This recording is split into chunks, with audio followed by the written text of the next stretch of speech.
Welcome everyone. We're back with another Draft Archetype Skeleton stream. This one about Streets of New Capenna. I'm joined by three fellow limited enthusiasts: Benji, aka Tajoordan, Pawel, aka Sierkovitz, and Jason, aka Jason, I guess. Sure, let's go with Welcome all that. of you. Yeah, why didn't you each take like 30 seconds or a minute to tell the crowd a bit about yourselves, just in case you're a new face to them. Jason, you want to start? Sure. I'm JasonILTG on like various places like Twitch, Twitter, Discord. I just draft limited a lot. I tend to draft like hundreds of times per set, and I'm pretty good at it apparently. So yeah. Yeah, can confirm Jason is pretty good at it. Pawel, what up? Yeah, so I'm Sierkovitz. I do some data and magic, but what I want to talk about is Jason, who is probably one of the better game players, deck designers that the game has. Tajoordan, who is an excellent Magic the Gathering player and also the human Labrador. He's even called Benji. I mean, that's like the best name for a Labrador that you can ever imagine. So it's pure pleasure to watch his streams. And of course, Sander, who tries to pretend that he's very serious, but I can tell you, he's not. He's not. He's just mocking us all the time.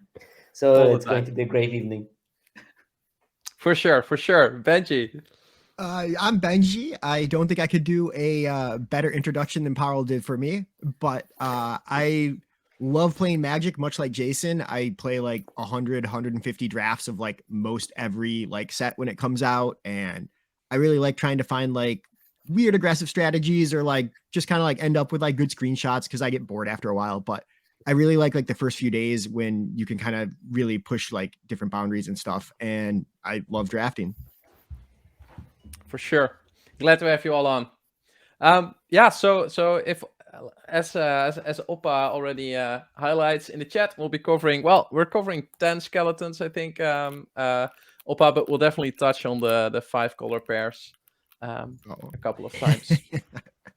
Look, if Oppa wants, I have my 5 color Obscura. We'll talk about it. For I sure. might have a 5 color deck in there already. Indeed.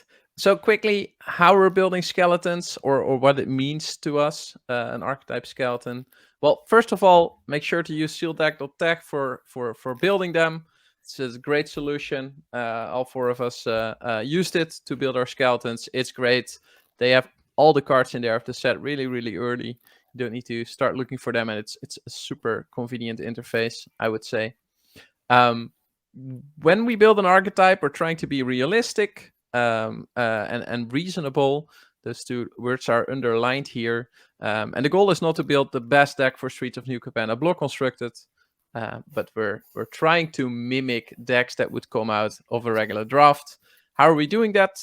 We're trying to limit ourselves to 0 to 2 rares, no duplicates, 0 to 8 uncommons, no duplicates. And the rest of the deck we fill up with commons, where we use a max of 2 each. In this set, there's 1 card where I think we most of us went outside of that rule, and that's the 3/1 citizen that you do when you play it out. You get to grab 1 off your deck. I think that card typically starts to perform from 3 copies onwards. Yeah, would you guys 2 copies agree with that? Yeah, 2 copies you probably just don't play it. So Exactly. Yeah. So either you have 3 or more on your deck, or you don't have it in your deck, which is why we broke this rule with that specific card. Above guidelines include non-basic lands, so that means that we're not including. Typically, we're not in. So some of us are typically not even including the land base, but especially with like 5 color decks, it also makes sense to like craft your mana base a bit, and there we also apply the max 2 of each rule. So and basic lands are free to add. So our deck is available. If you type !slidedeck in the chat, it'll show you a link that will bring you to the deck that we're using tonight. I'll also add that link in the comments of the YouTube video. You'll probably also be able to find it on Twitter after the stream. Yeah, as you can see, we've been building skeletons. Some of us more than others, but links to each of the skeletons you can find on this slide. During the presentation, we will either discuss the archetype, the skeleton that is shown on slide, but we might also deviate and open SlideDeck to show off some of the other builds that we made. Okay, let's start with let's start with big picture stuff. First, talk a bit about the structure of the sets. Any one of you folks want to maybe talk about the structure of the set a little bit? Yeah, sure. So basically, this set is billed as a 3-color set. So you have 3. I forget. Are they called shards or wedges? I forget which one is which. They're wedges, I think, or arcs. Arcs or wedges, I think. Yeah, wedges. Yeah. Crime so, families. Yeah. Crime Generally, families. That doesn't say anything. Triumphs are in both wedges and shards. Wait. Bam. Sure. Yeah. So if you go around the cycle from a Woodburg white, blue, black, red, green, generally these will be like 3 consecutive colors. So white, blue, black is Obscura, blue, black, red is Maestros, black, red, green is Riveteers, red, green, white is Cabaretti, and green, white, blue is Brokers. Brokers. Yes, almost got all of them. Well, yeah. So you'll generally have those are like the 5 3-color families. There's going to be a lot of like 3-color gold cards for those, and in addition to that, often how you might be drafting this set is a 2-color allied pair. So white, blue, blue, black, black, red, red, green, or green, white, with like a 3rd color as a splash to make it like into a 3-color family. Or you could just do the draft the like individual color pairs as well. So we expect to see those allied color pairs to be the most supported, in addition to the 3-color wedges. And on this slide, you can see we also marked what some of the what we expect some of the archetypes to be. So like blue white has like a counters theme and flying. White green has like a go wide citizen tokens theme. Green red has a treasure theme. Red black has a sacrifice theme, and blue black has a like mill / 5 mana costs in the graveyard theme, or like 5 different mana costs in the graveyard theme. And then the overall families, white, blue, black is like kind of a controlling color that has a bunch of connive. Blue, black, red is like a sacrifice graveyardy color that has casualty as its mechanic. Black, red, green is a sacrifice / treasure archetype, which has a blitz. It has blitz as its main mechanic. Red, green, white is kind of a go wide aggro-y color that has alliance as its mechanic, which is kind of like landfall for creatures. And green, white, blue is a just has some solid mid-rangey creatures and has like a counters matters theme with shield counters as its main mechanic. Green, white, red. Yeah. Would you so I think a question that people have going in is what guides you towards a streamlined 2-color deck, or what makes you end up in 3 colors, and in what can we say anything sensible about how much of the time we expect to be in either of those? Any sensible thoughts? I mean, this is not a sensible thought, but I expect to be in 3 colors more often than not. I think I agree with Jason. I think that it's going to be mainly 3 colors, but it's not going to be like 3 colors embracing the whole complexity of the shard. It's going to be more like I carve my way into a particular direction in this sandbox format where I can build whatever synergies I can get.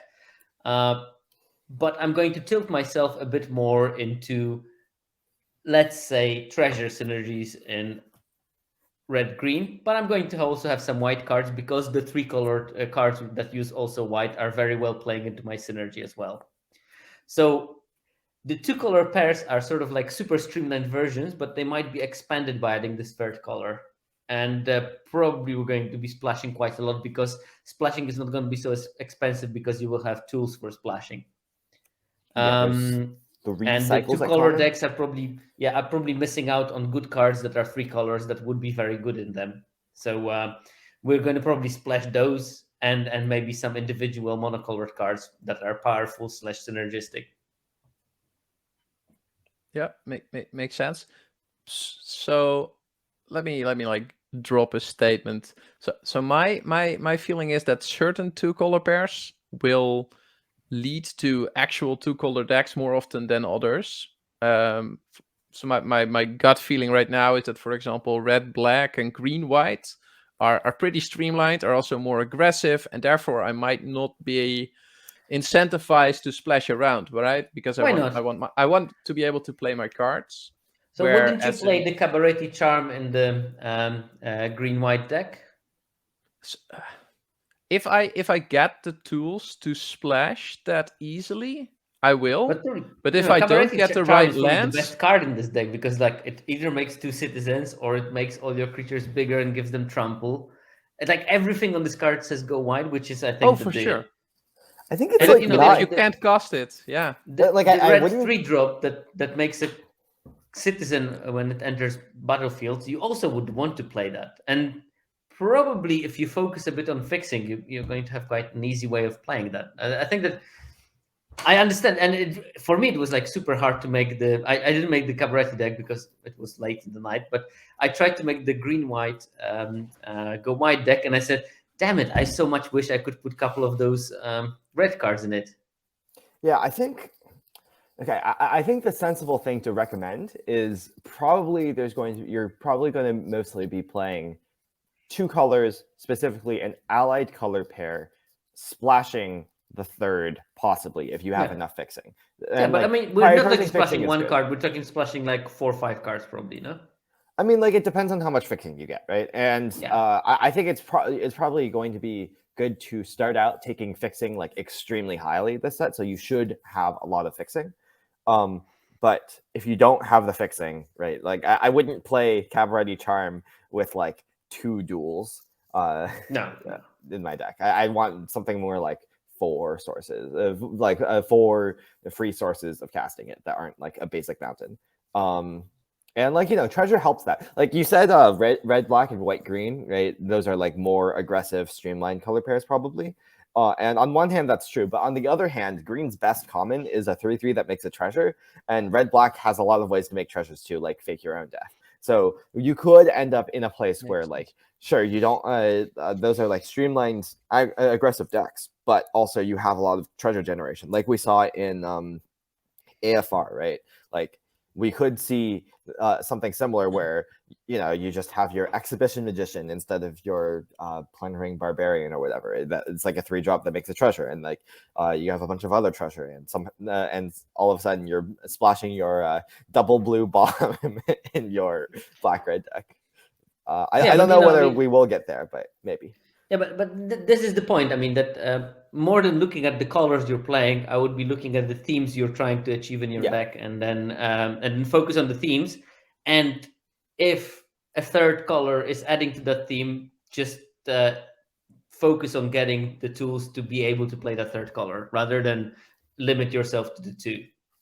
Yeah. So about those tools, there's a question in chat from a little Mockingbird. Are the common lands in the land slot of the booster? Any one of you has a from what I know, I think that the lands are in the normal common slot. You can have multiples of them in same pack. Yeah, does that go for the dedicated land slots? What is that for all the lands? So both the duals and the evolving wild variants? Yes. Yeah. Okay, so they're all. It would be funny to see a booster where like all 10 or all however many commons there are, or like all of the commons were just lands, but I don't think that's possible. Probably. There might be some print run limitations there, but it would be a great booster to have. Because That's probably the only type of booster which would actually make people pick them properly. Yeah, I Exactly. suspect the lands will start underrated, but people will quickly realize how good fixing is. I think so, yeah. I think that the combination of the treasure tokens and just the tons of land fixing really does allow the aggressive decks to splash super easy. And depending on your color pair, you also might have access to Connive to just pick your splash cards if you don't have the ability to cast them. Yeah. Oh, another thing. So there's 3 cycles of fixing at common. There's the evolving wild lands and the dual lands that like sacrifice a late game to draw a card. Those are both like really premium, I think. And then there's the 3 color creatures that you can exile from your hand to like make a land for 2 mana to make a land tap for like its 3 colors, and then you can cast it from exile as well. I think those are probably worse. I think those are not. You don't really want to look at those as sources of fixing, because like paying 2 mana for them is, at least to me, like preliminarily, it seems like a pretty big cost. You don't really want to take turn 2 off. I feel like those are more cards that are solid if you like do have the fixing to cast them, because they're like slightly overcosted, but they also have a bit of optionality where like if you like absolutely need the fixing, you can use them. But didn't you forget the best fixing cycle? Which one? The triumphs at rare? Big score, and the second big score in your deck, and the third big score in your deck.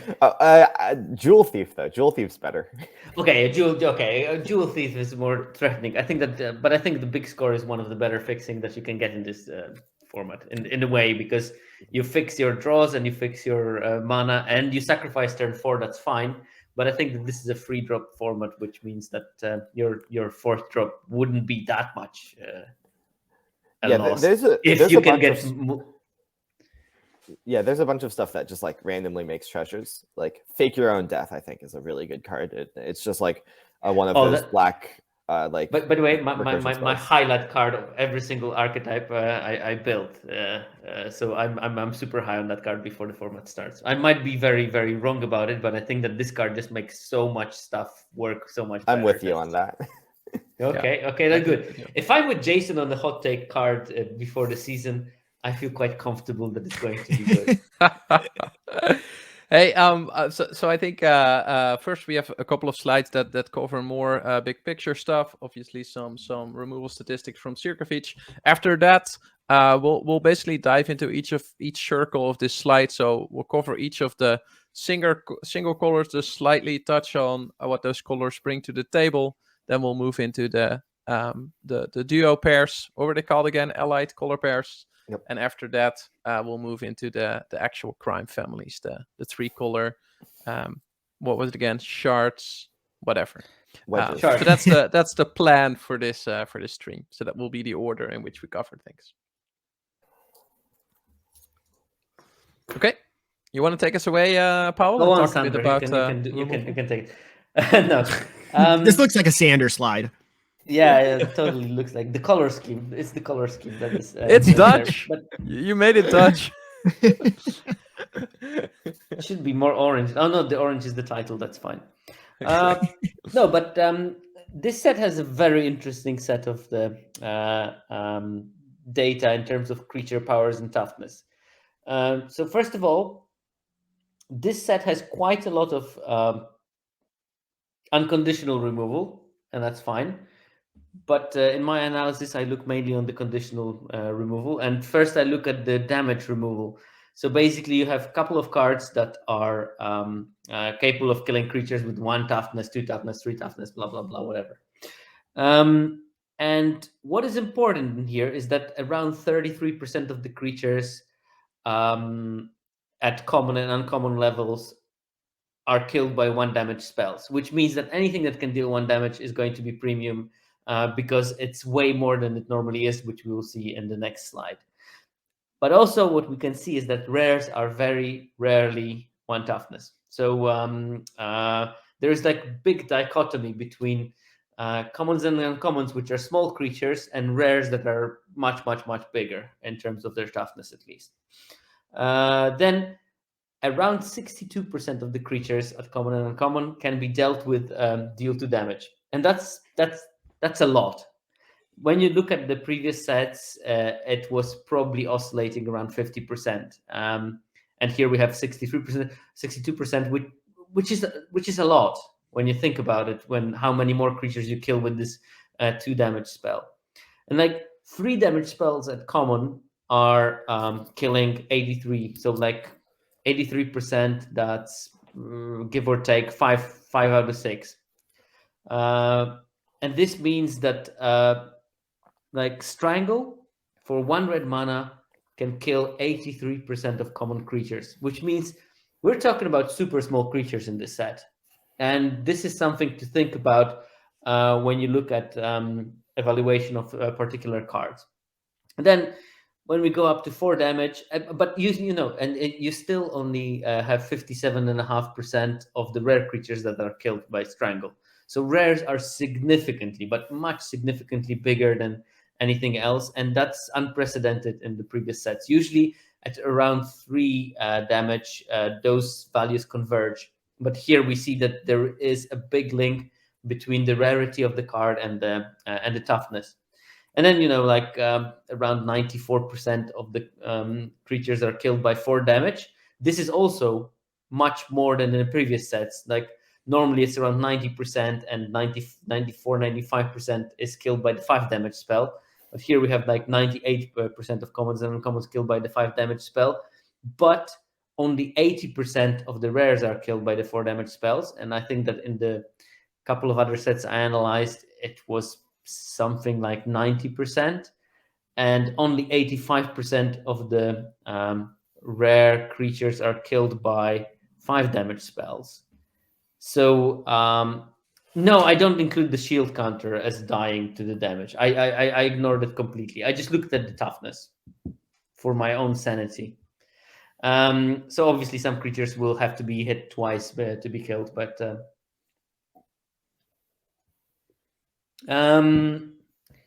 they would be slightly different. And they also would be slightly different if I didn't take into account cards that are not creatures, but create a creature when you play them. So there's a bunch of 1/1s at uncommon level that are taken into account here, like the sleep with the fish thing or the make 2 fish thing. It's counted as a creature here, as a 1 toughness creature. So there is a slight increase of the 1 toughness creature, especially at the uncommon level. Yep. But with Connive, it would be slightly higher, but not much, because there's not so many Connive creatures at common and uncommon level. There's maybe 4 or 5, and we're looking at 50, 60 creatures. Also, you don't always discard a spell to connive, right? Sometimes you just want to discard a land. Yeah, I was going to guess like 30% spell. Yeah, I think exactly. It's higher than that. I didn't count Shipwreck Sifters as a 2/3 in my analysis for the Midnight Hunt, even though sometimes it was a 2/3. It feels to me like Connive wants to be like at least 50% of the time you discard a creature, because some of the Connive creatures look like pretty bad if you don't get the counter. Yeah. So I do have lackeys and stuff. Unplayable, no? If you don't. I think with Connive you need other incentives that incentivize you to discard spells, right? Like expendable graveyard lackey, synergy, stuff that you can get back, get value from the graveyard, stuff like that. Yeah. If you're just conniving without any graveyard synergy, I think you're doing it wrong. Yeah, no, I think that especially the black Maestros creature, the 3/1 that you can play it into a 5 mana catalog from the graveyard, that's pretty good. Yeah, I like that card. I do like. 3 mana 3 power. That's good defensively because you can block quite a lot in this set. I mean, it kills 83% of common creatures on block, which is pretty decent. Yeah. Is my understanding correct that if I have a 1/1 with a shield counter and I give that -1/-1, it dies, right? It's gone. Yes. Yes. So that's why Nightclubber is a premium card. Right, and that's also why my intuition is that cards like Deal Gone Bad and Whack are a bit better. I think there's not going to be that many shield counters. Like, you don't? I think it's it's an incremental upside, but not by much. Also, shield counters, you can just get rid of them by chumping with a 1/1. Like Sure, but well, I except for the think double strike deck. But I think ideally you put shield counters on stuff that you do not necessarily want to bring into combat, right? So stuff that generates value by being on the board, like the red 3/2, for example, that taps down stuff or makes stuff unable to block if you play other creatures. A card like that you'll probably never go into combat with, right? If I it mean, is- like it's an aggressive card. Like I like attacking with my 3. oh yeah, for power sure. If I aggressive can, card. I will, but if I can't, I won't, right? Perhaps. But sure. Question I- by DDAVP.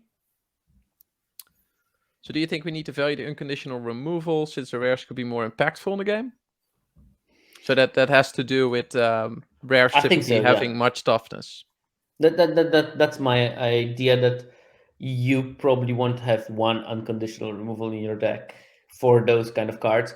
The question is like, how devastating are those big toughness rares really? I mean, some of them are going to be devastating, and unconditional removal is not going to help much because it's like a 5/5 that brings a 4/4 that brings a the 7/7 Titan or whatever. Yeah, Yeah, a lot of yeah, them like- are value bombs. Yeah, exactly. So I mean, the unconditional removal won't do the thing there, but you know, some things with 6 toughness can probably be pretty pesky in this format because you can't remove them unless you have unconditional removal. And I think that there's enough of unconditional. There is enough of unconditional removal for you not to worry about it that much. Yeah. makes sense. Also, another thing I was thinking is like I think things that deal 1 damage in the set, like either you could say, oh, a 1/1 token deals 1 damage, or like Grizzly Sigil or Nightclubber are going to be like even better. I guess Nightclubber less so for this reason, but like because there's a lot of 1/1 tokens because there's both the Citizens tokens and the Fish tokens, and the Fish tokens are especially like important. Annoying. Because they're unlockable. Yeah, annoying. That's a good word. And also 1 damage just like kills a shield counter. Like yeah. I mean, yeah, that Nightclubber isn't good for that, but I think that still Nightclubber is probably in the race for one of the top 5 uncommons in the set for me, at least early. 100%. Yeah.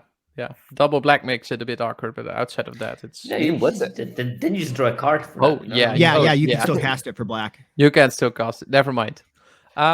Moving on, conditional removal. Yeah, so this is just to give you the comparison of how Streets of New Capenna compares to the recent other 6 sets. And I feel bad without my laser pointer, but I mean, you can clearly see that there is plenty of more X1s in this set than in anything else that we've seen in the last 2 years, 1 year, Oh, 1 year yeah, and a half. Wow, 31%. So like, it's almost 3 times more 1 toughness creatures than in Kaldheim, and Kaldheim still some quite some 1/2s. more than the average set, which is around 20%, I would say, 22%. Then we also see that there is plenty of more X2s, and maybe Midnight Hunt was closer to that, and I don't remember. It was mainly because of the disturbed creatures that were a lot of them had very 2 toughness or something. That I think, but all the other sets are around 50%. This one is around 60% at common level. Yeah, and we see the same thing at 3 damage. The difference is maybe not as pronounced, but I think it's around 75, 76%, and other sets, and 83% of all the creatures are 3 toughness and lower than that, so would be killed by a 3 damage spell. So that's something to keep in mind. And even at 4 damage, you still see that 93% of the commons are killed by a 4 damage spell, and it was quite consistently 88, 89% in other sets. And I mean, you can see that the difference between the bottom and the top is barely enough, barely anything, and then you see this sticking out Streets of New Capenna data point. So I think that at least at the common level, there's definitely a huge decrease in size of the creature. And when I think that if the creatures are smaller, they're not going to be, because the mana values did not change that much. So if the creatures are smaller but the mana values stay more or less in the same spot, I think that the synergies are going to be much more important than than raw power. And obviously you'll get those raw power creatures. That there's 2 of them at common level that are just insane. But I think it's worth keeping in mind that you get those power things, but at the same time surround them with pockets of synergy that will be gluing together your smaller creatures to make it into a formidable force. That's my idea, at least. Yeah, I think this chart like really shows like how some important facts about several formats. Like in Midnight Hunt, there's a lot of 2 toughness creatures because they don't want you to have a bunch of X3s blanking your opponent's decayed tokens. Yeah, exactly. Yeah. That's exactly my thought. Yeah.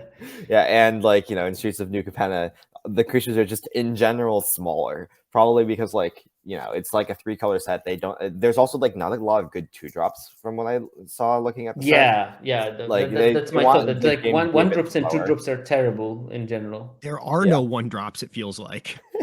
There is the red uncommon one, and there is the blue one. I love Lucky. I really love that like the 1-drop. black one, the black 2-1. I like a lot. Yeah, same. I do like the white one that puts a +1/+1 counter on things. That's a 2-drop, right? It's a 2-drop. Yeah, Oh, sorry. Yeah. I do like that card a lot as well, though. The white iron shell beetle or whatever it's called. Yeah, indeed. Yeah, and we have virus beetle back. Never mind. We'll talk about those. We'll also talk love about that card. So yeah, that's more or less in terms of the numbers. Oh, that's also my point, and I think that this is my general idea that both land cycles are designed for an aggro archetype, because I'm mainly playing best of 1, so I'm talking mainly about the best of 1 magic here. I think that Cabaret Courtyard and all those other thingies, the sort of evolving wild style decks, they thin your deck from 1 land obligatorily when you play them, which means that you have a smaller chance to get into your 6 mana, 7 mana situation early in best of 1, which in my idea promotes decks that are quite aggressively slanted. Maybe not with the 1-drops, but you play this on turn 1, you thin your deck, you play the 2nd land and the creature, 3rd land creature, whatever, and you will draw more gas because of that. And the 2nd cycle of lands, well, you need to sacrifice it to get the benefit. And again, sacrificing a land is something that you can do much more easily when you don't need more lands, which is more likely to be in the aggressive decks. So I'm not saying that the format is aggressive. I'm just saying that the lands, how they are designed, are promoting aggressive builds. My way of looking at this is I want to play 19 lands. Oh, really? Because I want to play 16. I'm very happy with the fact that I can get like 8 of each color source in like a 16 land aggressive deck here pretty easily, just based on the number of options here at common land, as well as the fact that it just seems like these lands are like Pawel said, aggressive leaning. But it's super interesting that you say that you want to play 19, Jason, because my idea for this format, at least from the initial looks on the cards, is that the best mana fixing in this format is going to be card draw. And if I have a lot of card draw, I don't want to play 19 lands. I want to probably play maybe 16 even if I'm quite land heavy. But mechanics like Connive will be sort of like, if I want to use Connive to connive and actually put the +1/+1 counter as often as I think I would, which would be probably like 2/3 of the time, maybe even more frequent, because I want to build my deck to get the maximum value of the cards. I think this is my fixing. I play the 2-drop and I draw a land, discard a spell. I play my 3-drop, I draw a card, discard a spell. I accumulate those lands in my hand, and then therefore I get my fixing, because the more lands I draw, the more different colors I can take. And then I need something to recoup that lost value by discarding spells. So I want something to bring those cards back into my hand, or to be able to like discard lands and draw spells for the further game and stuff like that. Yeah, I agree. So I agree with that. Like, I agree with like if you're doing, you can do like a lower land count. Your fixing is like connive, right? But I think if you're looking at card draw, I don't know how much card draw there is in the set, but like I feel like a lot of like, this is like a personal bias thing of like I want to play decks that like never run out of things to do, right? Like with like Graveyard Recursion, like Dig Up the Body is a card in black, or like Rogue's Gallery, both of those return creatures from the graveyard. I just like want to never run out of things to do, and so I can play like more lands, like 19 lands. And the fact that these lands like thin my deck of lands also lets me play that like more lands without like being without flooding out as much. Like I'm thinking of this like in Kaldheim, when there were those like uncommon lands that like had an effect when you sacked them. Like you could play just like 20 lands with like 5 of those lands and like be like just really great on your mana. Good times brings tears to my eyes. Yeah, so I agree. I think that the two card draw spells that I was thinking at the common level was, one is the Casualty 1, the 2-mana spell, because I think that instant Casualty 1 is just perfect with the Lucky that we were talking about, the 1/1 that you can exile it to make another 1/1 from a graveyard. I think that blocking with it, sacrificing it to the Casualty of the what's the name of the card that draws? I think it's an uncommon. Is it a little uncommon? chat. A little chat. Yeah. A little chat. Yeah, that card is just great for that kind of usage.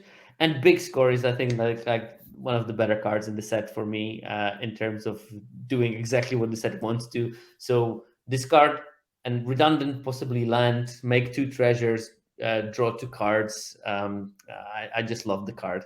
It just looks so awesome. Yeah, I guess generally for me, I think that like if you're saying like, oh, I want card draw to be my fixing, then I think you want more lands, not less, because the fail case is, oh, I don't draw any lands, so I can't cast my card draw. And if you like, draw a lot of lands, well, your card draw can fix that. Yeah, I think the question is how much treasure generation you get before you get to your big card draw, because I think that's also like thing. Like I do love like the 1/1 treasure first strike menace creature, for example, for that. Interesting. Reason. I don't really like that card. I think it's going to be pretty decent. It's going to be an interesting card. Yeah. My personal impression is that there's a lot of like secret cycling within this set, right? So I think Blitz makes you go through your cards a little bit quicker than you normally would. I think Connive makes you go through your cards a little bit quicker than you normally would. And typically those kind of effects make you flood out. Is my impression. Do you see that similarly? That's what I'm afraid of. That's why I would like to play maybe fewer lands, because that's also my point, Pawel. Indeed, that I'm a bit in camp Pawel here, where I would be incentivized to maybe play 16 lands, especially knowing that I'll be able to go through my deck a little quicker. Because if I had looting in my deck, and a lot of looting, I would definitely err on the like 18, 19 lands. Because then I want to draw my lands so I could loot, so I can loot the extra lands away and get the gas from the looting. But with Connive, I have this conflict between I want to loot, but I want to loot good stuff, because then my cards become more powerful, and I still don't know exactly where the balance in this thing will be lying, and I'm sure. And to the audience here, like neither of us has an idea, because neither of us has played the set, and we're trying to speculate hypothetical. On those things. Actually, I know the future, and we're trying to rationalize it, but Jason likely is from the 4 future. of us are wrong. No, I'm not. but I think that I like, especially with Sierkovitz saying that like if you really like Big Score, like if I remember correctly, that's 4 mana, discard a card, get two treasures, and draw 2 or something. But okay, so I think you can't really skimp on lands if you want your fixing to cost 4 mana, because like you have to have a lot of lands to cast that 4 mana spell. And so in particular, with you just saying that you were high on that card, like that was a card that I wasn't really high on, but now it's like definitely perked my radar because everyone else spoke so highly of it. But I think that would lead me to want to play like at least 17 or something like that if that card's in my deck. Yeah, it's definitely potentially. I mean, it depends on how much early treasure generators I have in my deck. Yeah, there's not that much stuff that like is 2 or 3 mana that generates a treasure. Mostly just Jewel Faith, I think. But like I think there's just going to be a lot of push and pull of like, oh, this like, you know, because of connive, I want fewer lands because the lands like fit in my deck. Maybe I can afford to play more of them. Maybe I have a lot of recursion, like dig up the bodies that makes me want to play more lands. Maybe I have a lot of like blitz that makes me want to play fewer lands because those are like pseudo cyclers. Like there's a lot of push and pull. It's gonna. I think we're going to see some like 16 land decks, some 18 land decks, maybe even like, you know, on further on the spectrum than those. But like I think like, yeah, there's just going to be a bunch of push and pull, and it'll be tricky to decide like, oh, what does my deck specifically want? No. This format is going to be, in terms of deck building and draft navigation, it's going to be a nightmare, and I already love it for that. I'm really excited. It's giving me like some throwback vibes. It just seems like the power level's a little lower, and that like you can play a ton of colors. Low power level, high synergy. It brings back Ikoria. Lots of colors, lots of fixing. Low power level, except for the busted commons. Indeed. That's the part I don't get. I don't understand why they printed those 2 particular commons. I have no idea why they did it. I can think of like 4. I think we touched on most of the questions in chat, not all of them. But my suggestion would be Zach, to that's fine. move on to. Shall we move on? Sure. Yeah. So what we're going to do now is touch on each of the 5 colors separately, shortly. I think between the 4 of us, we concluded that this isn't always super sensible because most of the single colors have like 10 commons, right, to work with, given that there are so many gold cards. So it's based on those 10 cards, it's rough to see like real trends. But we did give it a try. Let me personally start off with white. So I think what you see in white a lot is citizens, obviously, since that's types. But what you also see there is value cards, right? So I think Raffine's Informant, Inspiring Overseer, and Speakeasy Server point you more towards like value-oriented later game decks. I feel personally, where the Gathering Throng. What do you mean, Sander? Gathering Throng is ultimate value. You play 1, you get 3 cards, and you connive them. Yeah, for sure. Yeah. I think I knew that Jason is agreeing with that because I saw his eyes narrow when he was like looking at the Gathering Throng on the citizen sides. Okay, Throng should have been more to the right. I agree. I think Throng is just a very good altogether card. I think it would be great in citizen decks and great in the when you need a lot of cards that you want to discard from your hand. Yeah, white doesn't actually look like completely like, it doesn't look insanely aggressive to me this set. It feels like it can play. I think it plays a more mid-rangey role, and like, you know, its best common by far is like Inspiring Overseer, which like points to that kind of like, you know, it's gets some value and is also like a great body. It can attack. I think there's just like a bunch of ways to play white. It is evasive though. It can play sort of like tempo as well as mid-range. Yeah. It has a lot of flyers too. I mean, the Sky Crier, I think. Oh, what do you think about that card, guys? The Sky Crier. I don't love it. Mostly I'm looking at it and like, why aren't you healers, Hawk? Why don't you cost 1? I like it. I wish it cost 1, but the idea of like both players drawing a card late game, if you do end up in one of these like aggressive decks and other people are just like have a lot of cards and value cards in hand, like you can really make use of that a lot better. So it does have a keyword for counters and stuff like that. It's evasion, and since all the cards are a little lower power, I don't mind it too much. But I was scrapping for 2-drops in a lot of my builds, so that's probably why. Yeah, exactly. I had the same. I mean, and I also think there's a lot of like content creators talking when there's a card that every player draws a card, and they always say, well, but the disadvantage for you is that they can play their cards first. Well, here we have a card that you can activate at the end of your opponent's turn. You both draw a card, but you're going to be the first one to deploy yours. So that technically makes this disadvantage gone. But yeah, I've never heard anyone mentioning that. The important part for Sky Crier is that you don't need to use the ability. There was the 3/3 for 3 that like had both players draw a card in Zendikar or something. That one was like less good because like you had to do it, right? Like Sky Crier, but you had to do it also on your turn. And here you can do it easily at the end of their turn, and you're the first one to deploy the extra card. Yeah, the ability on Yeah, the ability on Skycrier is all upside. If you use it It's poorly, all that's your upside. fault. Yeah. If you hit a pile of lands in your deck, which we often do, right? We all remember those games where we Well, have maybe you like should have 6 played the lands out, Shuffling nothing to do. Gods. This card is super good. I mean, it allows you to get back. Like I whenever I love see it. it, I sort of like the only thing that enters my head is like I want to blitz the thing that puts 2+1/+1 counters on something. Yes, That's what I want to yes. do when I have that on board, and then I don't need to draw anything. Actually, I probably would skimp on drawing then. I don't know about milling your opponent out, but that is a sweet thought. That is a sweet thought. I think in I'm general, gonna try I it once. I just think that like 2 mana for a 1/1 flying lifelink is like just a bit underrated, and there's a bit It's a too citizen. much removal. It is a citizen, yeah. There's a bit too much removal that people will probably be playing that like I don't love trying to suit it up either.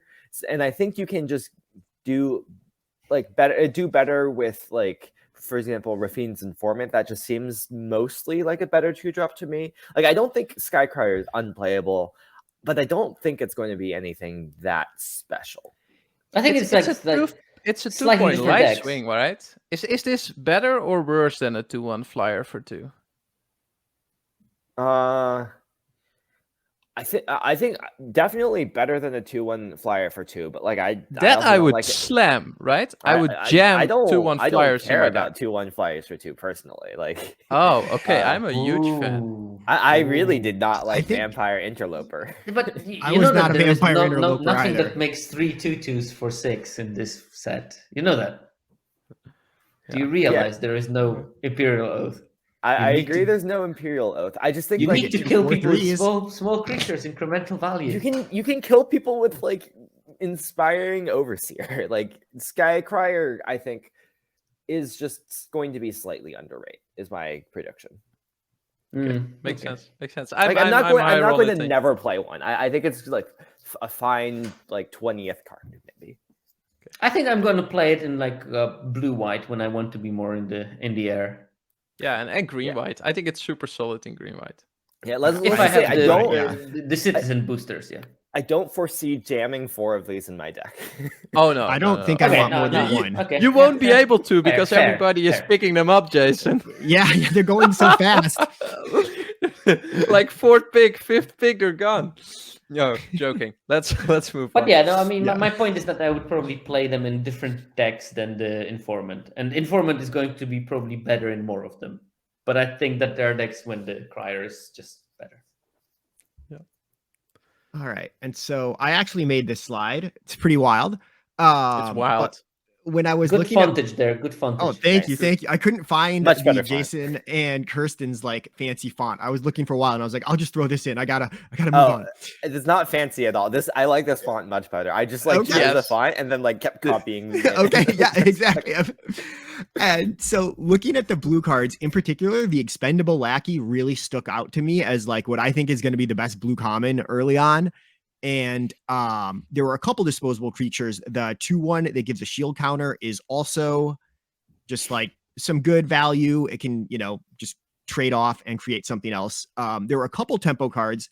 I will admit, when I was doing my archetype skeletons and also just rating the cards and building this, I thought that the tap down casualty card was an instant and it would like tap down stuff for a long time, but it is actually a sorcery. So It's that's still very something of good. note. I agree. I'm very excited about this card, and I'm not sure if other people would be so about it, but I very much like, I think, Rooftop Nuisance. I think generally people have like put it among top blue commons. So that's I great think, to hear. with expendable lucky, especially that card is just like. I really looks love really expendable solid. lackey too. Like Yeah. the fact that you can discard lackey to connive also. Like you don't have to like play it and sacrifice it. You can also connive Exactly. it. That's Mhm. really good. Big fan of for it. sure. And then evasion was the other common theme. I don't think that these two flyers are that great, but they do represent kind of the other thing blue was doing at common. And that's about what I took from blue. Blue has a lot of I fish. think that Yeah. I think that Echo Inspector might be okay. Yeah, like if it's a 4-mana 3/4 that like looted and like looted away an expendable lackey, that's really good. Yeah, but like true. It's like 3/4 yeah. people will need to use a real card to kill. Mhm. 3/3 is fine because you can just strangle it, but 3/4 you need to use a real card. Oh, also, I was looking at some of there's like a lot of flyers in this set, and there's like no reach creatures. There's like one reach creature in green and one in red at common, and then there's a mythic green reach creature, and there's nothing else that has reach. I guess we have to get the mythic one, no? Yeah. Yeah. Don't forget that there's a blue combat trick that gives flying. Oh, I love that. I Oh, didn't yes, mention that the here, 4/4, but it's like yes. the angel suit Yeah. up.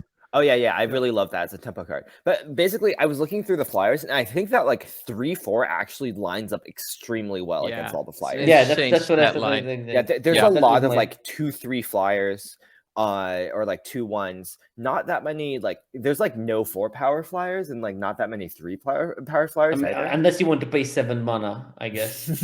Right, Yeah. right. Yeah, so like 3/4 flying is actually a really solid stat line, I think. Mhm. I think that Echo Inspector might be better than it looks. Cool. That's good to hear. Want to move on? Sure. Oh, I love Uh, black. Me Yeah, too. Me too. Me we too. got 8 cards here to talk about. Yeah. Shall I give like a? I'll kick the ball in front of the goal and you guys kick it in. So I think more people talked about this already, but black looks so streamlined, especially at lower mana value. It looks very aggressive. I just super like it overall. It has disposable creatures in the form of Corrupt Court Official, for example. Girder Goons. I think Girder Goons, I'm honestly going to blitz out more than I'm going to play it normally. Of course, I because think- you have Fake Your Own Death in your hand. Obviously yeah, you and want to blitz I'm it out. basically reading this as a tap 2/2 that when it enters the battlefield draws a card and deals 4 damage. That's basically how this card reads, and I think it's super good. Crew The Custodian is optionality just is a huge too. yeah. Yeah. There's options, but I'm just saying which mode I'm going to use Like, more no, often. is Girder probably- Guns is for me. It brings me the full vibe of what was the Midnight Hunt zombie guy. It's Oh, either yeah. Diagraph Horde or Search Party Captain. yeah. Diagraph. Like Yeah, what Diagraph Horde, yeah. I also wanted to say that like often one of the problems with creatures that enter the battlefield tapped, like you compare this to a 2/2 that enters tapped and draws a card and like deals 4, right? One of the big problems with creatures that enter tapped is you can't block with them. This you can just pay 5 mana and block with it. block. Yeah, exactly. Yeah, and Crew Custodian is if you're an aggressive deck, you don't care at all about whether it enters the battlefield tapped or not. I mean, you're going to swing with it anyway. So I think that's just a 3/2 for 2 in the right deck. Cutthroat Contender, I already called that a 2/1. I think it is basically a 2/1 for 1. If you're the aggressor, solid removal, murder. I think Deal Gone Bad is better than some people give it credit for. I think the fact that it goes through shield I charge have is pretty doubts. valuable. What? What? I have doubts in Deal Gone Bad in the sense It's of mill murder. 3. I It already activates don't I think it's all your bad. graveyard. I think it's clunky. You think it's bad? Not What? bad, but not great. Okay, I don't Sansa, like strangling spores. it might work for you, but for me, the mill 3 means that I put 2 dig up the bodies in my graveyard and a land, and then whatever. Yeah, I That's don't fair, you think got rid of a there's that land. much graveyard value in this set. Like, it's not like we have flashback or anything. That's true. That's true. I'm just not sure how big of a thing it's going to be in Dimir decks, right? Yeah, in Like, Dimir it might be significantly if- better. Right. But then- I'd yeah. rather I'd rather choose what I put in my graveyard than have some random things from the top decided. Well, It's basically like you put the bottom 3 cards in your graveyard, right, Pawel? That's how you should think about yeah, it. it doesn't. It's just that like the mill doesn't matter that much because there's not that much. Like milling 3 random cards from your deck isn't going to matter all too much. I think because there's not enough graveyard synergy to care about that. Targeted like milling of like looting away stuff can be. I think Yeah, is likely to be like better. looting away the 7-drop. That I also know that I have a reanimate card because it's awesome with that reanimate card, and also it gives me the 7 mana thing in the graveyard. Is great because I chose to do it when I connived something, and I get something super unique. and I get a potential win the game play when I draw the reanimate thing, and they have to sacrifice a creature, whatever, discard a card, and lose 4 life or something. So this is much better. And if I do it just at random, and I just like go 2-drop land, and I already had a land in my graveyard because I did it on my first turn, it's not so much value because I can't control it in any way. And in this particular set, my graveyard synergies are I want to have 5 different casting costs in my graveyard. I think that's really hard to pull off, honestly. Like when I look at a lot of my I decks, think I it's have only like that 5 or hard. 6 costs total. Yeah. You're just So, gonna like- have to be like more creative in trading, I think, because you can connive expensive things and chump block cheap things and get a land in your graveyard, and lands have 0 casting cost. The In land's case you very didn't know, important. Yeah. lands have casting cost in the graveyard, like they count as a 0. Yeah. So- my my problem with playing the third Deal Gone Bad is not that I'm afraid of milling 9 cards. It's that I don't really want to play the first one in the first place. Also, you can choose to mill your opponent. 4 is a lot to Yeah. pay. It's Yeah. always going to Oh. trade down, I feel like. Last point on that graveyard synergy 5 CMC. I think Blitz also helps with that, right? For 4 mana, you're getting a 5-drop into your grave, stuff like that. So Yeah, that yeah. helps. True. There's Fake also your just own not death. that many cards that care about 5 CMCs, so I think it's not going to Yeah. be that important. Yeah, I think I'm not the only one super high on Fake Your Own Death, right? I hear think For we me, all it's are. going to be a top 3 black common. Yeah, that Fake Your seems Own so Death is good. my favorite black removal spell. Yeah, that in the form with a Blitz +2 creature. +0 is just sick. Yeah, Like it's- no, it's all so I can see in my head is either Girder Goons or the green Blitz creature, and just like playing with Blitz for free, Fake Your Own Death when it attacks to get extra damage in, and then I get like ultra value from it. It's just like yeah. I just Also- wanted to trade my corrupt court official with Exactly. the jewel thief. Yeah. Also Fake Your Own- fine. Yeah, Fake Your Also Own Death fine. is a 3 damage removal spell that makes your opponent discard a card and makes a treasure. yeah, no, exactly. There's so much value, so much ET because the creatures here are lower power and toughness because there are so many ETBs and so many leave the battlefield effects, and this thing is just like preying on those things. I mean, like you can get so much value when you think And about it makes a treasure. I can't believe this card Yeah. makes a treasure. yeah, just because why not? Just chuck it in. Agreed. Yeah, and I also put Dig Up the Body on this list. I think that card is actually these even in like an aggressive black deck. I'm not totally sure about that, but given the fact that there's so much going to the graveyard, I can see this card being good there. Yeah. I'm not sure. What I'm do you guys just- think? I'm just worried that I don't know if you can play 2 in some connive decks. Oh, you think you're going to mill yourself out? You can fly a bit close to the sun because you probably won't be able to kill so quickly in those decks. Okay, so I think So that's you- probably yeah, just that- going to be good. You can I could you see it don't just have to being good. casualty the second one, for example. So then there's options in there, obviously. But if you mill yourself for 8 and you connive for 6, and then you the game takes 12 turns because it's a bit slower, I mean you're getting a bit close there. Quickly, question from Zakagan. Curious about the lower stats in general. How much of that isn't taking connive into effect?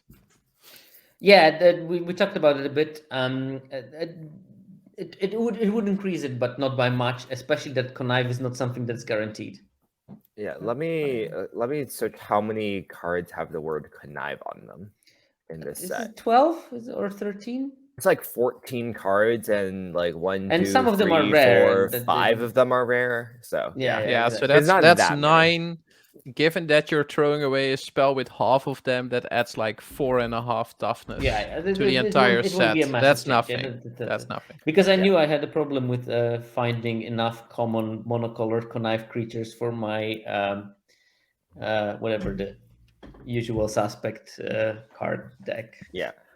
Oh, and answering Uncle Cardboard's question.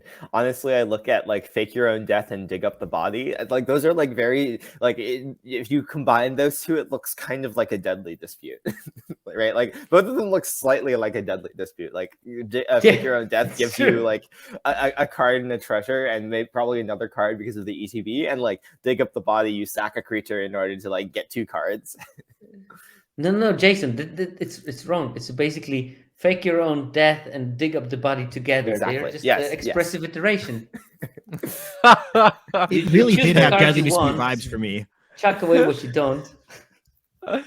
Given the font, I assume this one was yours, Benji. Oh yes, yes. Now these are the red cards. These are something that I cast a lot of in the last few sets. So Benji, but what do you know about mono red? not much in this set because I had a lot of trouble finding the good cards. When I looked at the red cards, what I did see is that it definitely prioritizes aggression and treasure, and that's like a lot of like the red green kind of thing. And I was going to write efficient removal because I think both of these spells are efficient, but there's also the 5-mana deal 5, which I'm not very high on myself, and that is another card that is common removal, and that's pretty much what Red's trying to do. I think that the 2/1 that makes treasure or a 1/1 is probably the best common in my opinion, and I also like the casualty 1 burn spell. What's the casualty one? Isn't it casualty 2? I thought. Oh, yeah, casualty 2. Never mind. Casualty Yeah. It's Okay, fine. and I'm reading it to sorcery as well, so I'm coming down on Yeah. that by the minute. Yeah. Let me tell you, I thought it was an instant and casualty 1. Yeah. Okay. I think Well, my that picks for would've top been sick. 3 red commons are Mayhem Patrol, Exhibition That's my- Magician, yeah. and Strangle in some order. I think I Yeah. like Patrol the best, but I'm not sure. Me too. What was your I also second like one, the Patrol Jason? a lot. Sorry, because I couldn't. Mayhem Patrol, Strangle, Exhibition Magician, the 2/1 that makes a 1/1 or a okay. treasure. Yeah. What Well, are I your mean, thoughts I'm- on the aura? I'm probably going to go Mayhem Patrol, Strangle, and Big Score because I'm the kind of a Oh. person. Yeah, Big Score I is like- completely left Big Score off. And yeah, I think Big Score is really good, but like not in the heavy red deck, because I think heavy Nah. red. Yeah, no. Likes being It's a aggressive. support red card. It's a support red card in other decks that not necessarily focus on red or even are supposed to be red. I would put off color in some Obscura deck, for example. What do you think about Sticky Fingers? I don't Guys. like it. I think the creatures in the set are kind of small. Like if you look at Red's creatures, right? Gold Hound and Mayhem Patrol already have menace. Like putting it on the Mhm. 3/2 is nice. Like you have to get 2 treasures out of Sticky Fingers before I'm like really happy about it. Like there's ways to kill creatures that. What do you mean? You get a don't card let them back. Die. You get a card back. Like your creatures don't always die. I'm going to play black red aggressive decks with 2 Sticky Fingers, 3 Mayhem Patrols, 15 lands, I'm I going to play a open lot my of that hand, early. I 2 don't know if it's lands. So, Yeah. okay. I blitz out some Mayhem Patrols. I'm going ham. Okay, so here's the thing, right? Like Sticky I mean, Fingers. Ham is going to play Sticky Fingers. Yeah. Yeah. So if you're mainly, you need to like care about the menace and the treasure, I think, because like the fact that you're paying a card, like you are getting the card back, but like you get it back when the creature dies, which is both like sometimes your opponent can ignore the creature, sometimes they can bounce the creature, sometimes they can pacify the creature or exile it somehow. Like all of those makes it like just slightly harder to, like slightly riskier, and like you need to care about the menace. You need to care about the treasure. You need to be like aggressive, because like if you aren't aggressive, like if you're not like on the beatdown, then your opponent can just keep taking this, right? Like your opponent can just take the hits from Sticky Fingers, and you're not definitely agree. It's like an aggro only card. And one thing of note is that you can kind of if you put it on like a crappy little creature to get some damage and treasure early, you can like cash it in via casualty. So that's true. Nice. Casualty does make it better. But like I'm also kind of worried that like you don't care about the treasure that much if you're just like mono And red it doesn't aggression. enhance the creature either. Like Yeah, you don't get a pump. there's no like experimental synthesizer in this set. I don't see that many ways that like in that many ways in red to get value without like playing clunkier cards. Like I don't want to play a big score in my aggressive deck, really. Agreed. There is a card that reminds me a lot Sorry, of Sierkovitz. experimental synthesizer. It's Which card is I think it's 1 and a red sorcery with some casualty things, and it says exile top 2 cards. You can play them until end of turn. That feels really synthesizery to me. Feels like a bad reckless impulse. I don't think it's as good though, eh? Don't get me wrong. No. It feels similar. Yeah. It's like similar, but like Mm. you don't get the 2/2. You like only get the cards for a turn, so it's worse than Reckless Impulse. Getting 4 cards, like good luck using all 4 of them this turn. Yeah, no, So- no. Only in some kind of extremely heavy treasure deck that actually can afford to play those things, or very down to ground, low curve thing.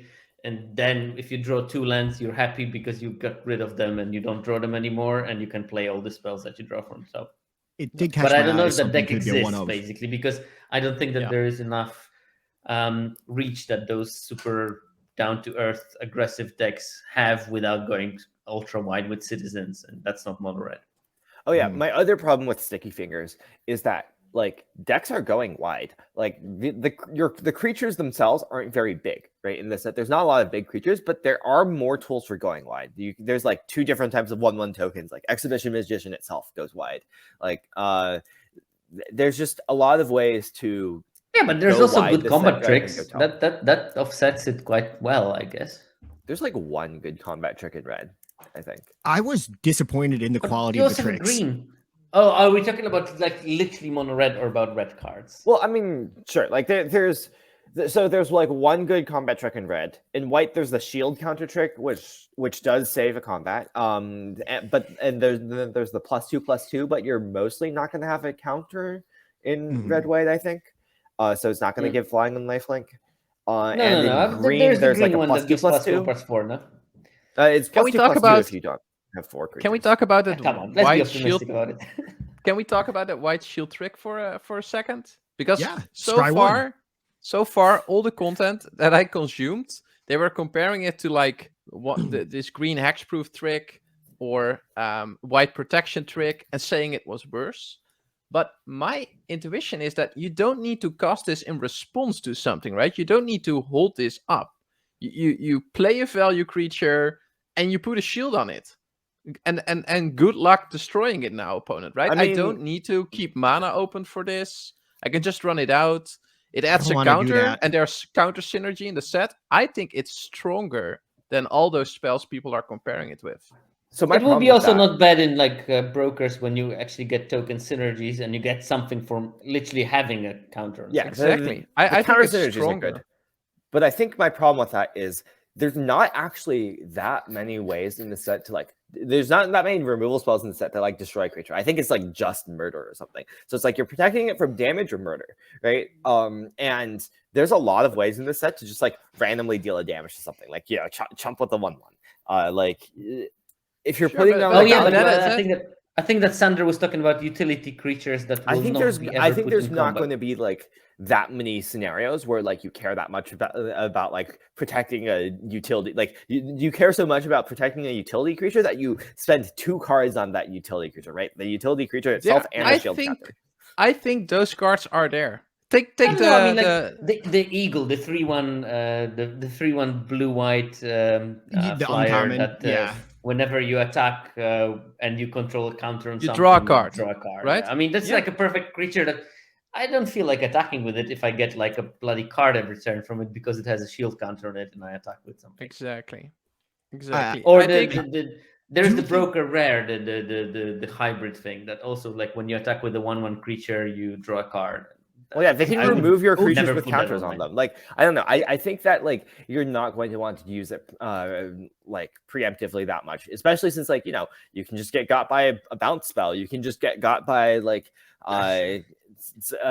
deal gone bad or something like. I if someone's totally playing agree, like with Jason, because I just feel like you're getting a scry instead of a draw. So if they do somehow deal with it, you're like kind of like down like at least a half a card. And all of the cards that we mentioned that it was good with are just already good rares and uncommons already. So like, is that really how we want to like assess it? Personally, is my thought. Yeah, no. I would No, like that's to why I play it gave as the an example of the instant speed trick. uncommon. I mean, the uncommon is like quite realistic and useful with that trick. I think Absolutely, it would also yeah. fit. Yeah. It would also Like- fit like from multiple reasons. It would fit the archetype. Like also just randomly putting the bloody shield token on something so that your 2/3 flying frostlings actually works. I mean, that's like the cheapest way of maybe enabling it to be useful, and that Yeah. allows you not only I think- protecting your creatures but also enables you racing because you can tap something out. Or something. I think a card I'm going to play a lot is the green white gold common. right? I The think 2/3 it's a for 2? 2/3 that buffs all your civilians, yes. right? So that's a card I'm very happy putting a shield counter on and just attacking with 2/1 civilian counters. And then if they attack me with a 3/3, I'm super happy to just block that, trade my shield counter for their creature. What are they going to do? No, if I'm they thinking of attack the with wrong your card.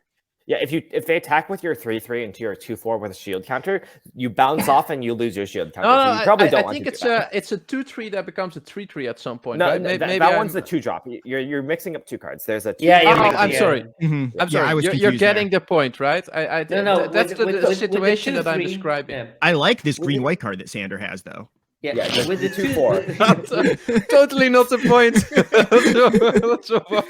With the 2/3 guy, anyways. you want to play it on turn 2, and on turn 3, you want to put a +1/+1 counter on it. Tap the 1/1 guy that put a +1/+1 counter on it, and attack for 4 with lifelink. Okay, Yeah, that's what a you want better. to do.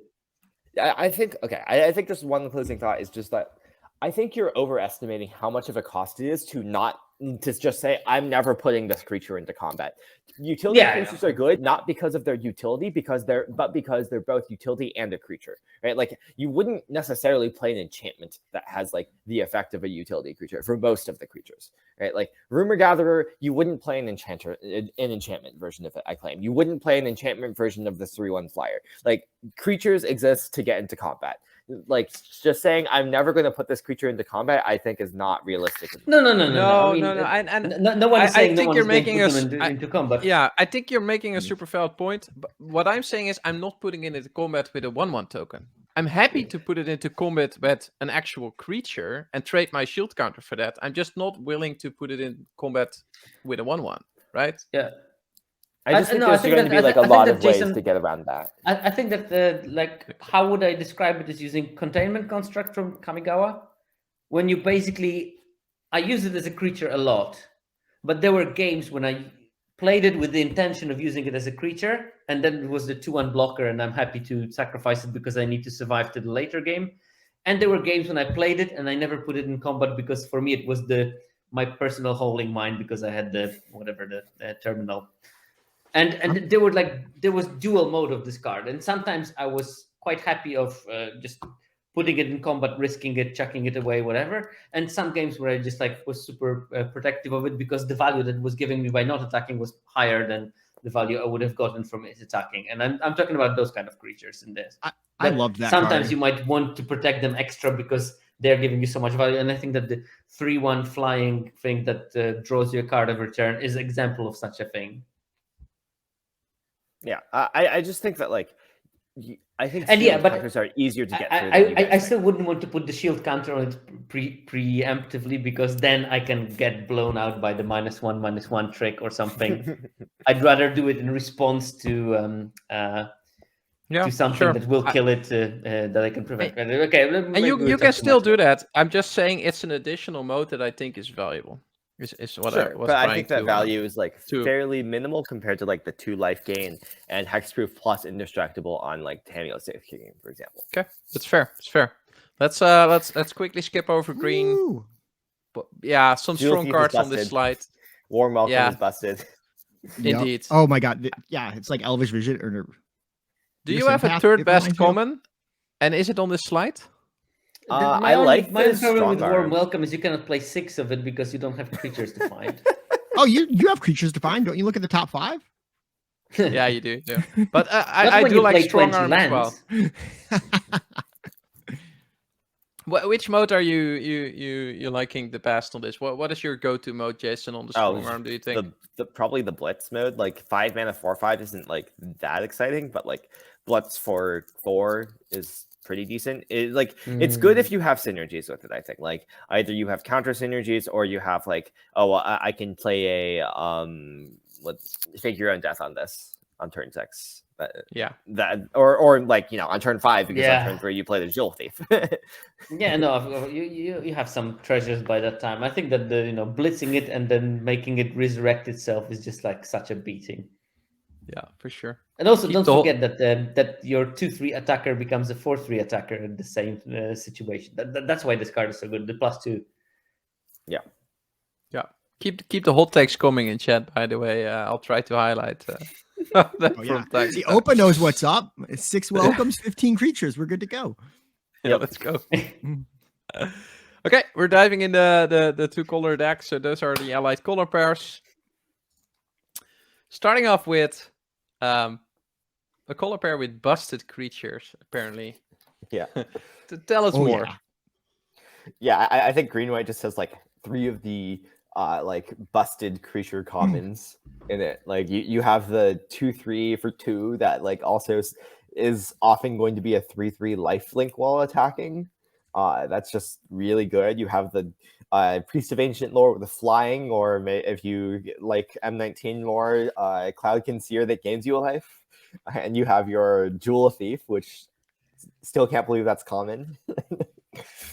Then you have like some go wide synergies and with citizens, with like Gathering Throng. Like in green white, you might actually play all of your Gathering Throngs instead of discarding them to connive. And Warm Welcome also makes a citizen. There's a bunch of stuff that makes tokens.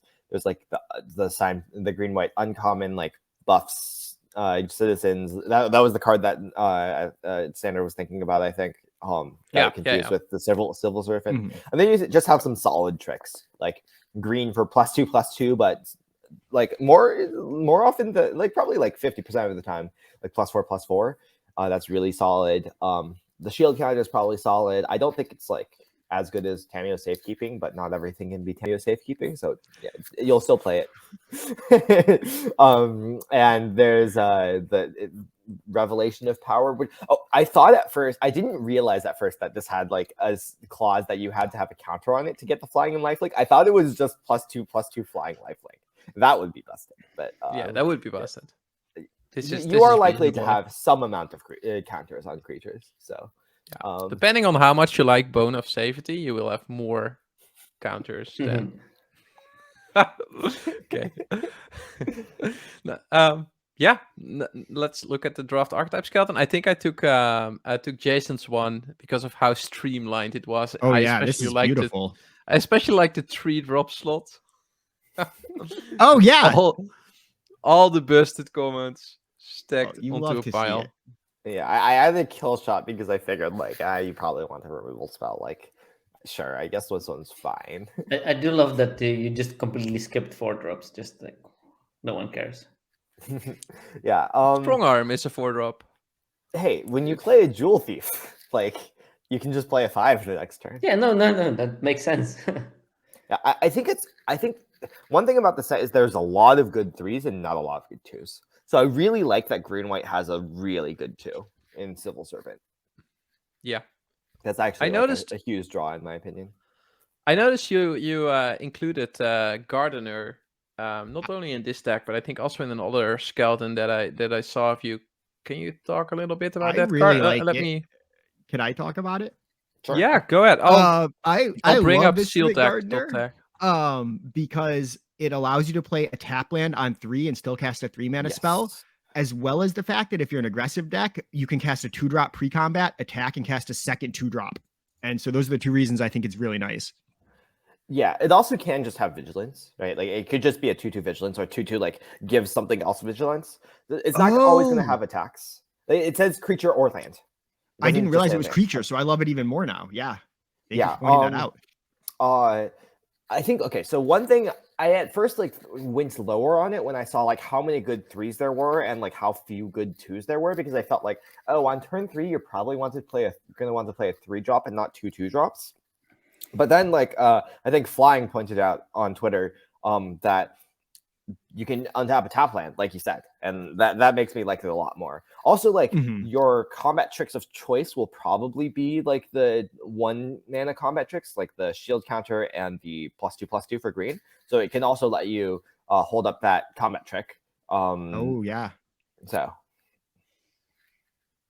Yeah, makes sense. Echo makes a good point. It also protects creatures from Sleep with the Fishes, which is a nice little added bonus, I guess. Oh wow, yeah, I didn't even think about that. Whoa, me either. Oh, you can also untap for their. It also counts as Rooftop Nuisance because or whoa, not quite, a bit. It helps. Counters it a bit. It helps. It doesn't let you attack, but it lets you block. Yeah, that's nice. Okay. Anything else you guys want to share about green white? Pawel, Tajoordan, you did anything specific in your build that you wanted to highlight?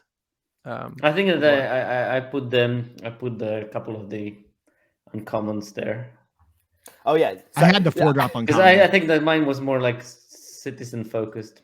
Yeah, all of my archetypes are all commons. To be clear, Nice. I was like, Oh, there are okay, so I didn't many realize good that. commons. I'm just gonna use only commons and see where that gets me. And I'm sure the uncommons are busted too. A Yeah. lot of the times I was putting like a triome as a rare because I'm just like, oh, this will be nice because I didn't use that. Yeah, I mean, didn't to be use my fair, rare there's- slot. Yeah, There's few rares better than Triumph in this format, I guess. true. For sure. Yeah, Okay. but I mean, like here, like for example, I don't know why, but I didn't put the 2/1 Angel in most of my skeletons. I Oh. know that it exists, but it's I just forgot like about it.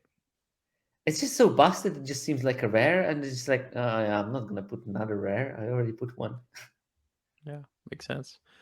Ekel, I think I kill 3 or 4 is the right number for the throngs. Yeah, probably 3 would be my guess, but they're better than the Wretched Throngs because they have 3 power, so maybe 4 is okay. And if you I can hate- discard them as well for the conniving and Yeah. stuff like that. True. yeah. Earlier, I think we said if we get 2, we'll probably don't play them. If you get 3 or more, we'll play all of them. That I think that was the general consensus between us. I mean, I'm sure I'm going to rest assured I'm going to look at the data as soon as we have some.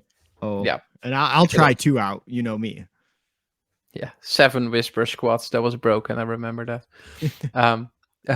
Let's dive into blue, white to keep the tempo, pun intended, up a This little. deck looks great.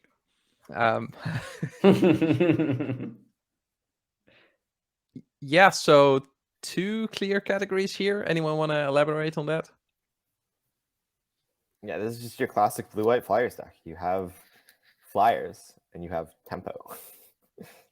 Yeah, I think that like one card that's missing from this is the 3 mana destroy an attacking creature. I think it's going to be really good in that archetype. I had one of those in my skeleton for this deck as well. I think it pairs well with what it's trying to do. Yeah, that's totally fair. Totally fair. Let's look at the build. Anything specific? I'll quickly go to the shield deck build. Ooh, we've got a Skycrier Believer there.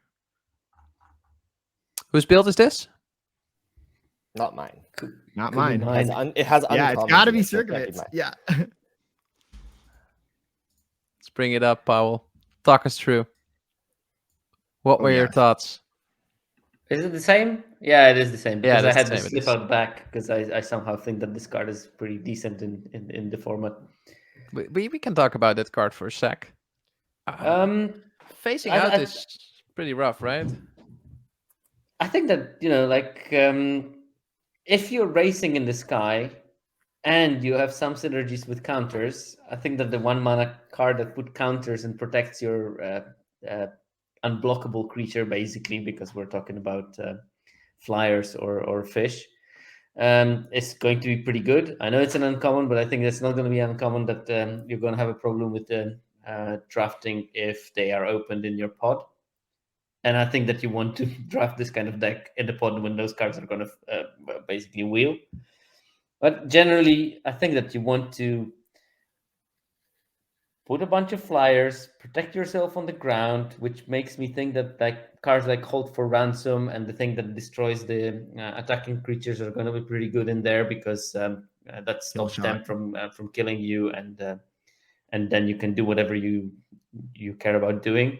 I think that Expendable Lucky is also great in this deck because it's a 1 mana creature that can maybe do 2 damage, maybe 1 damage even, and then gain you 4 life, and the flyers will finish the rest. So yeah, that's the general idea. I put a bunch of cards that are costing 2 mana and have abilities of getting counters on themselves, so that those celestial regulators can actually work, because I think that it's super important for them to be able to be activated at some stage. And yeah, I actually put the 2/1 Flying Angels in there because why not? Yeah, you did. You And I think, took me. like this is absolutely classic, like cheap creatures. So you want to assert your position on the board early, and then later you have tricks, combat tricks, bounce spells, things that are, classic tempo things. Like I like to have, for instance, the Run Out of Town and the Swooping Protector in the same deck, because if I can use the Swooping Protector, I'm super happy.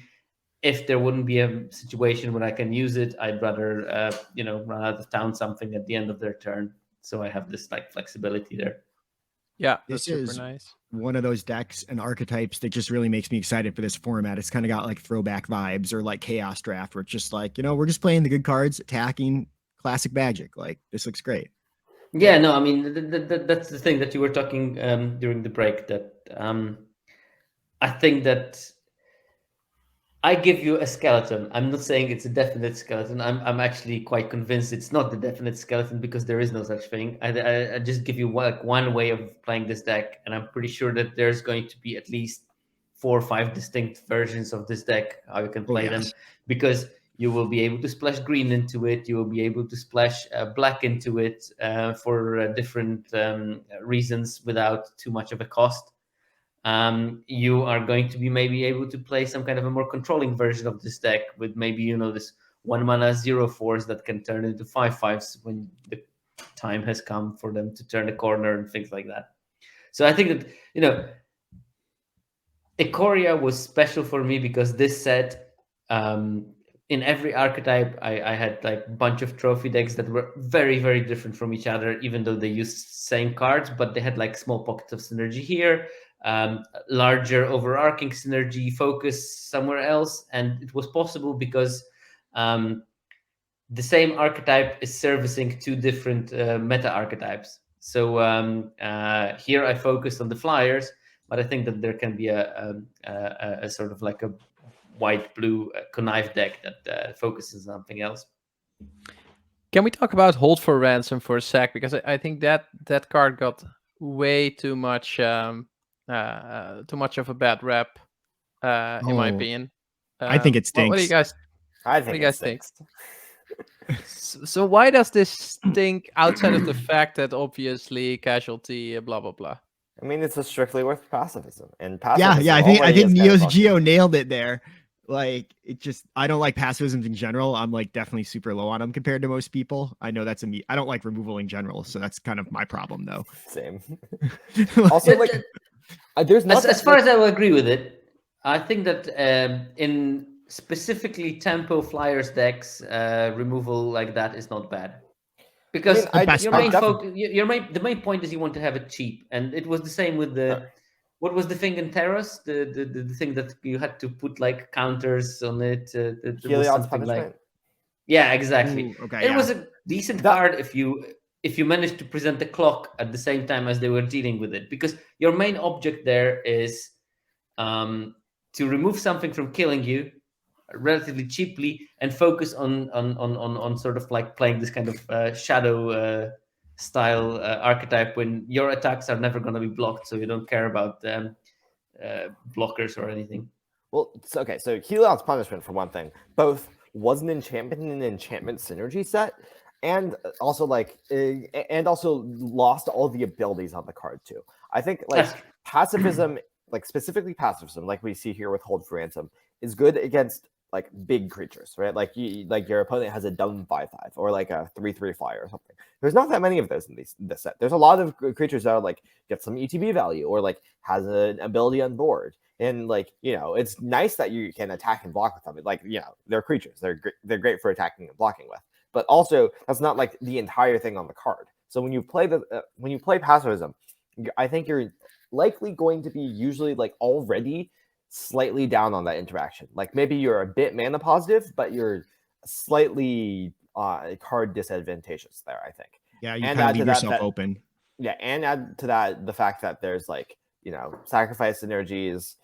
There's like a bunch of creatures that like have value on board that it doesn't deal with it. Basically, it doesn't deal with it all. And your opponent can just pay 7 to like cycle this out off of the battlefield. Like this allows your opponent to time warp themselves. That's strictly upside for you. right? No, that's strictly downside for you. Yeah. I think that's It's- pretty great. If it didn't have the ability, it would be better though. Yeah, If- because yeah, you give them I'm the of course joking. I'm Oh joking, yeah. but Okay. if my It wouldn't be opponent is strictly paying better. 7 to Yeah. release a creature that I hold for ransom since turn 3, I mean, how bad is that going to be? Well, for me? think of it like in all this. honesty. Think of it like this. Your opponent has like a 4/4. You're at 4 life. You have nothing on board. You top deck this card. Sure. It doesn't save you. It just No, doesn't no. save you. You're Okay, yeah, but I giving mean, we're talking about different cases here. I think that in general, what this deck will have a problem with is this 4-power creature that will kill you. And we're not talking about the situation when they have 7 mana, because when they go to 7 mana, you're already in deep shit already with this Yeah, deck, because I you agree want to with kill that. them before they reach the 7 Yeah. mana. Yeah, I exactly. disagree. I think this deck has staying power. Like it has a lot of reach. You have tools like you can get value with rooftops, nuisance. You can like get value with sleep with the fishes, exotic pets. You can like play a controlling game. One card I might want in this deck that I don't see here is the 3/3 defender in blue, partially because you are likely to have counters here, Yeah. so sometimes that can attack in the late game. So like you can hold the board down and like ping like chip your opponent away in the air. I think in this kind of deck, or like through fishes. I think I played the 3/3 defender in some other skeleton in a bunch, but I made them like sort of like random order. But I do think that the card is great in this. I think so. I think it's too. There was a question earlier about a card, Backstreet Bruiser. Oh, that's the 3/3. Yeah. Yeah. Mhm. I think that card is like probably going to be decent in a blue-white Flyers deck. Also, I had one in mind. To answer Ink Fathom by a Mage, so Bound in Gold and Intercessor's Arrest both were better than Pacifism because they could hit. I believe it wasn't limited to just creature. I think Bound in Gold was any permanent. Intercessor's Arrest could also hit vehicles, and they also shut down all the abilities of the permanents, not just like Activated. I'm pretty sure Bound in Gold like shut down everything, but I'm not. That might be, yeah. Yeah. I don't remember Pacifism in M20, but also that's a core set. Like, Yeah, I didn't play M20. Yeah, I'm no. not sure there. I just think that Great. I also would think agree that pacifism this is was, not like, it's not a card fine, for a deck that but- wants to go long, and I don't think that the it has a staying power, this deck, but it doesn't want to play a long game. That's like I would like to maybe distinguish between those two options. Like, yes, it has a staying power because the fish can always kill you, like with the last grasp of your dying body when you drop them to 3 and you have those 3 attacks and you just chump with the rest of your team. But I don't think that this is your plan. Your plan is to finish it, by turn 9 or something. Okay, blue black, folks. I think blue black is one of those decks where you will rarely end up in strictly blue black. I really can't want to. imagine. I can't imagine a draft going that route where you end up with a clean blue black deck. Maybe I'm going to be wrong, but I'm pretty sure you can end up with a straight blue black deck if you draft like 5 snooping newsies. Yeah. for sure.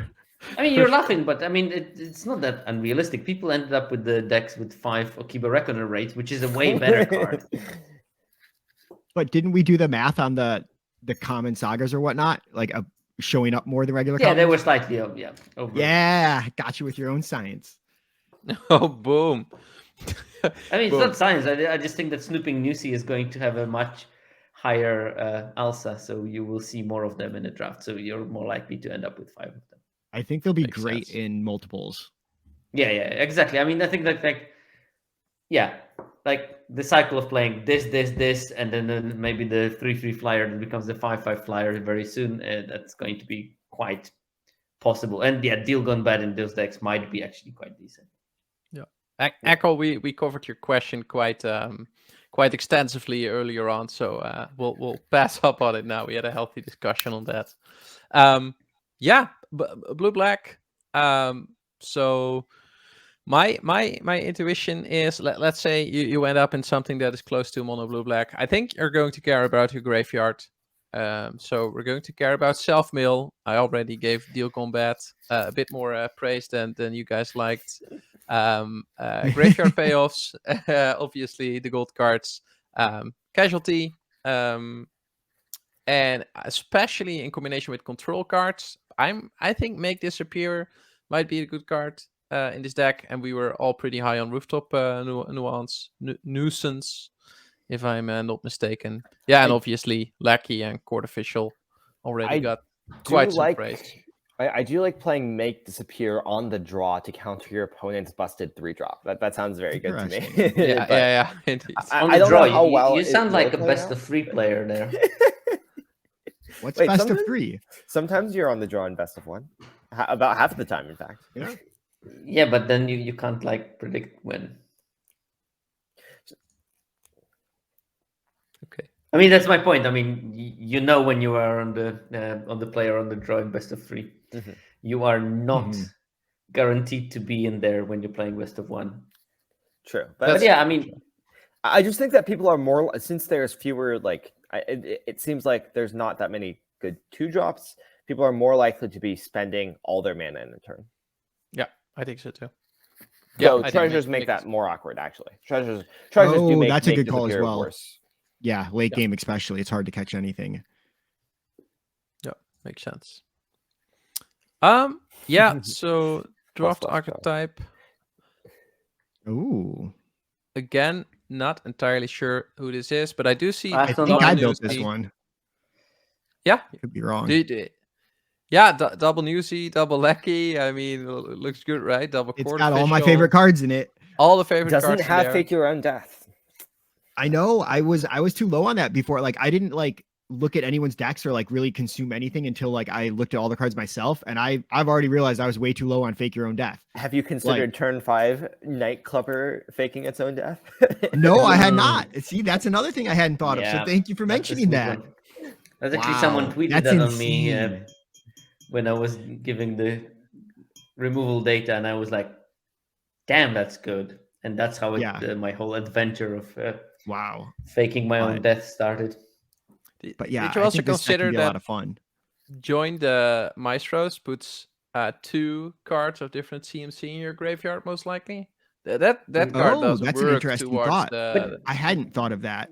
But you see, Sander, this is the point when I say that I would believe in this archetype more when you actively put cards of particular casting cost in your graveyard rather than when you count on milling the right stuff. Right, and Join the Maestros does that for you, right? It puts a 5-drop in there, Join the probably a Maestros 2-drop. Yeah. I think that, like the sacrifice lands are super important for that thing as well, because you can put the land when you choose to and with a benefit for you. I think I generally agree with Neo's Geo. I don't think the 5 CMCs is like that real. I think like Stooping Newsy is just a generically good card because like it's a 2/2 with upside, and like sometimes you'll get there. Or like generically fine card.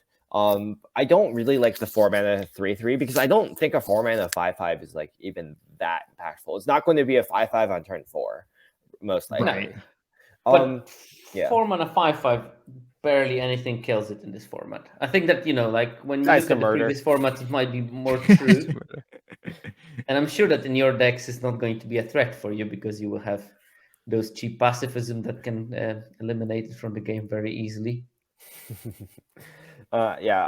Also, I think Casualty 2 is like actually so much bigger than Casualty 1 in these kinds of decks because like I feel like all of your sack fodder is like 1 power, like your expendable lackeys or your corrupt court officials. Yeah, I probably misunderstood that. Can I sacrifice 2 1/1s? You cannot sacrifice 2 1/1s. No. Yeah, that's completely me misunderstanding Casualty as well.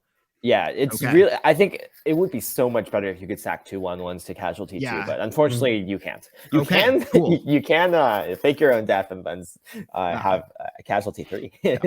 I think Casualty above 1 is mostly good with Blitz creatures. Is how I view it, and I think Join the Maestros is simply too expensive for that. Yeah, it's like way too expensive. I think. Yeah, I would definitely prefer. Join Maestros is good with the 2/2 creature from the Girder Goons.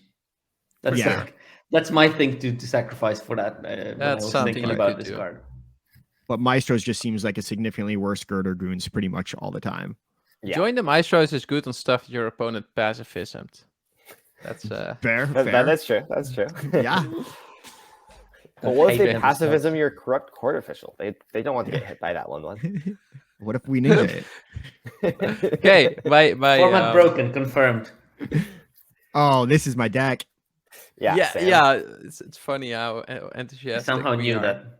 I about somehow knew this. that all of you are going to be on this. Like, and I mean, I can't disagree really. Oh yeah, it looks so fun. I've done one practice draft so far. There was one that was organized in Cord stream the other day, and I got 4 corrupt court officials, 2 fake your own death, 2 dig up the body, 2 of the red uncommon, like unlucky weakness or whatever, that like those ones, and also like 2 grizzly sigils, 3 rooftop nuisances. It was so good. Oh yeah, I You had get the uncommon that pinks for the number of permanents you sacrifice this No, turn. I did get the forge boss that like pings for 2 when you Ooh, sacrifice. okay. And I Yeah. did have 2 copies of Fatal Grudge, which I think is actually like pretty decent in this kind of deck, even though edicts generally aren't that good because you just have so much sack fodder. Yeah, and I think Well- that, yeah, hopefully you can also steal some stuff, because this deck I would pick every single copy of Threaten that I can get my paws on. Maybe before we go deep into Black Red, Niels Geo is talking about Halo Scarab in the chat. I think that's a 2/1 artifact creature for 2, and you can exile it from your graveyard. I think you have to pay 2 again, if I'm not Yes. mistaken, to then get a treasure. And Neo is suggesting that might be good because it allows for splashing, and you don't mind sacking it that much. Is the suggestion? I think. I did have I that. would disagree, but I'm not Yeah. sure how you So think about it. my problem with Scarab is that, one, I don't want to just pay a card purely to casualty, right? Like I don't want to play a 2-mana 2/1 just so I can sack to a casualty card. I think that's generally a bad trade.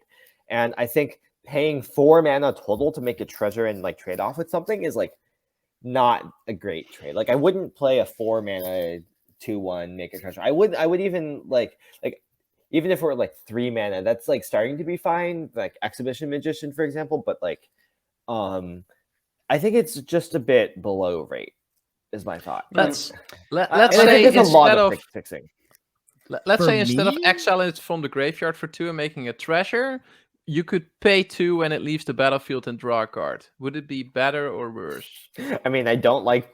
I didn't like the decoy, so. Oh, and I love don't the know what to tell decoy. you. So I guess we just disagree. But I think that the Halo, what is it, Halo decoy or whatnot? Halo but Scarab. Halo the Scarab. Halo Scarab. It's nice art. The one spot that I think it's nice is like a lot of what I look forward to drafting is these like 5-color piles that like probably have no good mana early and rely on like the common cycling things that like enchant your land for a while. And I feel like Halo Scarab is a card that can like just kind of provide a little defense, trade off for something, maybe get you a treasure while you're behind and you eventually get caught up. Just as a card that you can always cast in your like 5-color Dirtle deck. But that's kind of what I thought of it. I think you just want to prioritize lands. I think there's enough fixing. For one thing, I also think Arena will undervalue the lands, so people. Oh yes, I think it's gonna be so free the land. So Yeah, I this might only be could different play on, like Match the. Online or in person. I only played the mock drafts on DraftSim, and DraftSim super over values the lands, and I remember just that. couldn't draft a single one. Basically mode. Basically mode. I remember that moment in the. Oh, yeah, that was a good one. But yeah, I do agree with Benji that it's basically I would like it in my either Masters or Obscura decks that I have some kind of weird splashes in that I don't need early in the game, and I can connive them or I can use them as a chomper and then get my treasure so I can cast my like super value rare that I have not such an easy way of casting later in the game. Lord Xander. Yeah, so this is a very unfair comparison, but Halo Scarab does remind me a bit too much of Prismite. Like it's definitely better than Prismite. For one thing, like it doesn't need. Prismite was good in some formats. It was bad in the No, others. not really. I don't think Prismite has ever really been that good. Nomadic Elf was good. Okay. I think my main problem with Halo Scarab is that I think I barely remember. I don't think I've ever played with Nomadic Elf, but I think my main problem with Scarab is that there's just so much fixing in this set. I don't think you're going to need Halo Scarab. And I don't really like playing a 2-1 for 2. I think I want to play better better 2-drops. Even though like there aren't that many, I think I really want to prioritize the good 2-drops. Like, sure, I'll put it in some of my decks when I fail to get a density of 2-drops. But what good 2-drops do you have in Obscura and Maestros? Obscura and Maestros. Well, White 2-1. Corrupt Court Official for one. The That was 1/2 really red good. menace creature. Yes, the 1/2 like Mayhem Patrol. There's like I like the connive, like 2/1 connive much better than the Scarab. Like that. 2/1 connive, I agree, but I mean it's nice to have something to chuck from it, and the high-low Scarab, I think it's a very good target for discarding and having some value later in the game. Yeah, and on the sacrifice point, I think I just don't like any of the casualty 2 cards. Basically, I don't think it's worth it to try to get to casualty 2. I think like the casualty 1 cards all look really good, and the casualty 2 cards I just don't care about. I think that's a great point. Cards are all trash, basically. I think Join the Maestros and Mayhem Patrol is like a real combo, and I think I'm going to draft a lot of 7 decks that mana. have 2 of each of those. Yeah, I know, Yeah, it but I does think, seem like a lot, but it does seem I'm fun not too. sure. I don't think I pasted my my deck, my black red. So let's move on to black red, right? I think we agree on the 8 commons on this slide, that they're all solid. Is there anything that you want to point out that you don't like that much? Maybe. I mean, I don't like the 2 casualty 2 cards. Okay, so you don't like Light 'em Up, you don't like Join the How are Maestros you that with the much. Plasma Jockey? Which I'm not big on Plasma Jockey. Yeah, I'm not big because on I'm it, not but super it's big. like fine. Like I think the case of like 3 mana draw 3 mana target creature can't block this turn, deal them 3 damage, draw a card is like not that bad. It's like I agree. Yeah. Yeah, I think that's actually pretty good. How do you like Fatal Crutch with all the blitz creatures running around? I think there will be some decks where it's really good and some decks where it's really bad. I think it's And probably also there going will to be be some pretty bad. decks that it's very good against, and some decks that it's absolute trash against. That's I my think absolute my problem with trash. that card is this: that if I play it against some kind of like whatever the cabaret deck that has like 12 creatures on board and all of them are 1/1s, I just feel like an idiot holding it in my hand. Mhm. That's That's what my your stress. nightclubber's for. That's why you play. That's why you play best of 3. Also, like this is such a cheap effect. Like this is such a cheap sacrifice outlet that like, let's say you play a Mayhem Patrol. Let's say you blitz a Mayhem Patrol, right? Like your opponent's probably not going to block it, right? They're just going to take the 1 or the 2. And then you just sack it for free to Fatal Grudge. Just like, even if you like, if he's just like draw cards, make them sack a 1/1. That's not the worst. And that's like the worst case in that case. Yeah, no. I agree with it. The fact that it draws a card is just like a very redeeming quality. But you will definitely need to have a deck for it. Like you can't just jam this in like any deck and have it work. Yeah. Also, I really want to see someone sack a treasure to make someone sack their 2/2 artifact angel. You think people? No. I'm sure people will play the 2. Well, I don't know. I'm not excited for it. Just to confirm, this is Jason's skeleton, and it has that one both looks casualty 2 cards in it. Yeah, I like I had Only to play commons it. though.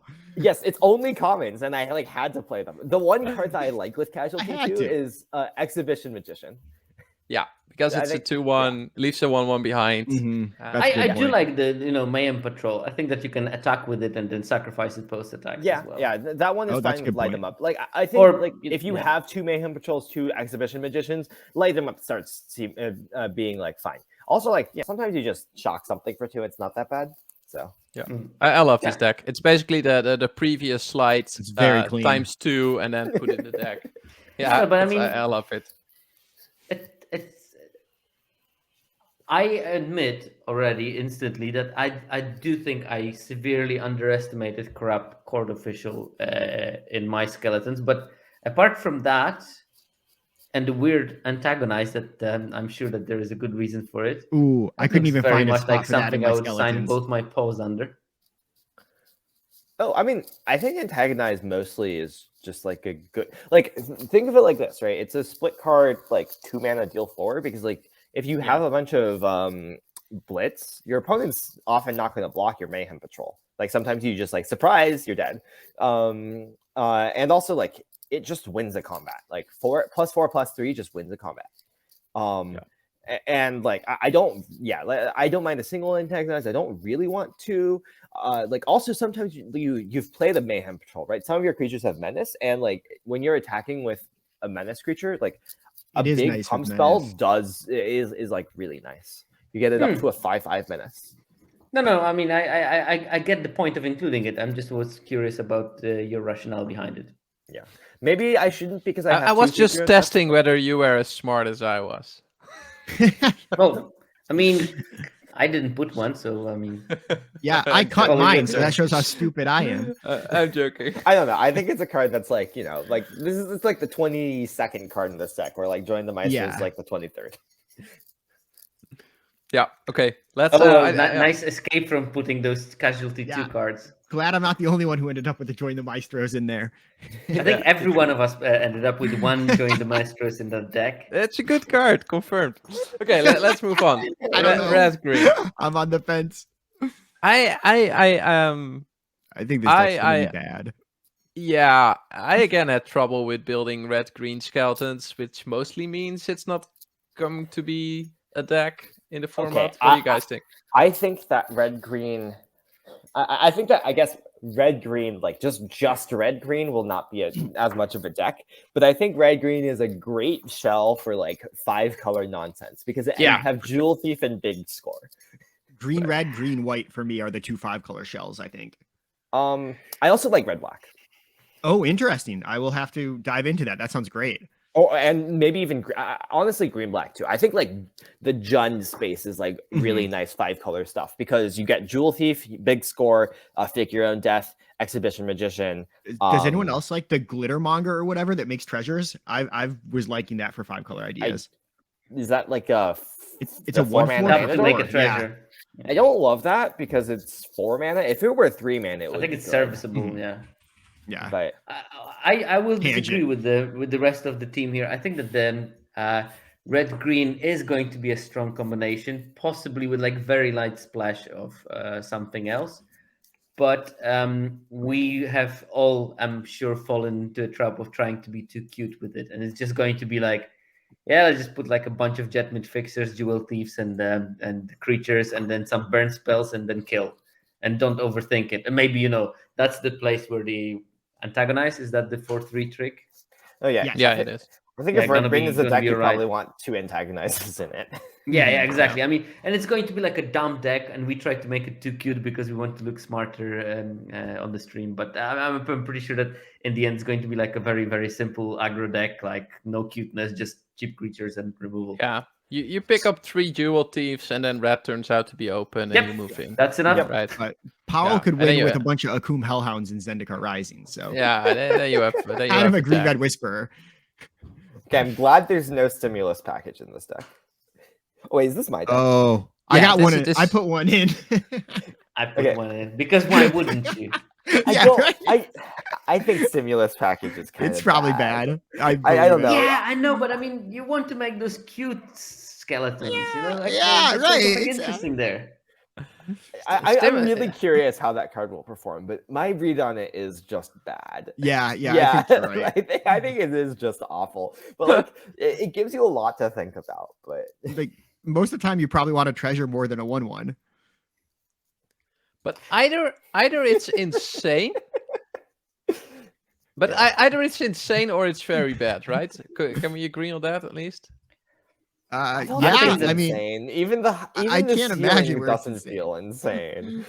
I think that it in the right constructed deck that will have to include the new overrun thingy, it's going to be pretty. What if we had the green? How many of the green red rare would we need to make it good? Oh, the green red that like taps for a treasure. Yeah. Yeah. Like then you just have a 2/2 that taps for a 1/1. That can be removed. Like No. You just need the mythic, the green mythic that you tap a land and make a 1/1 basically. Yes.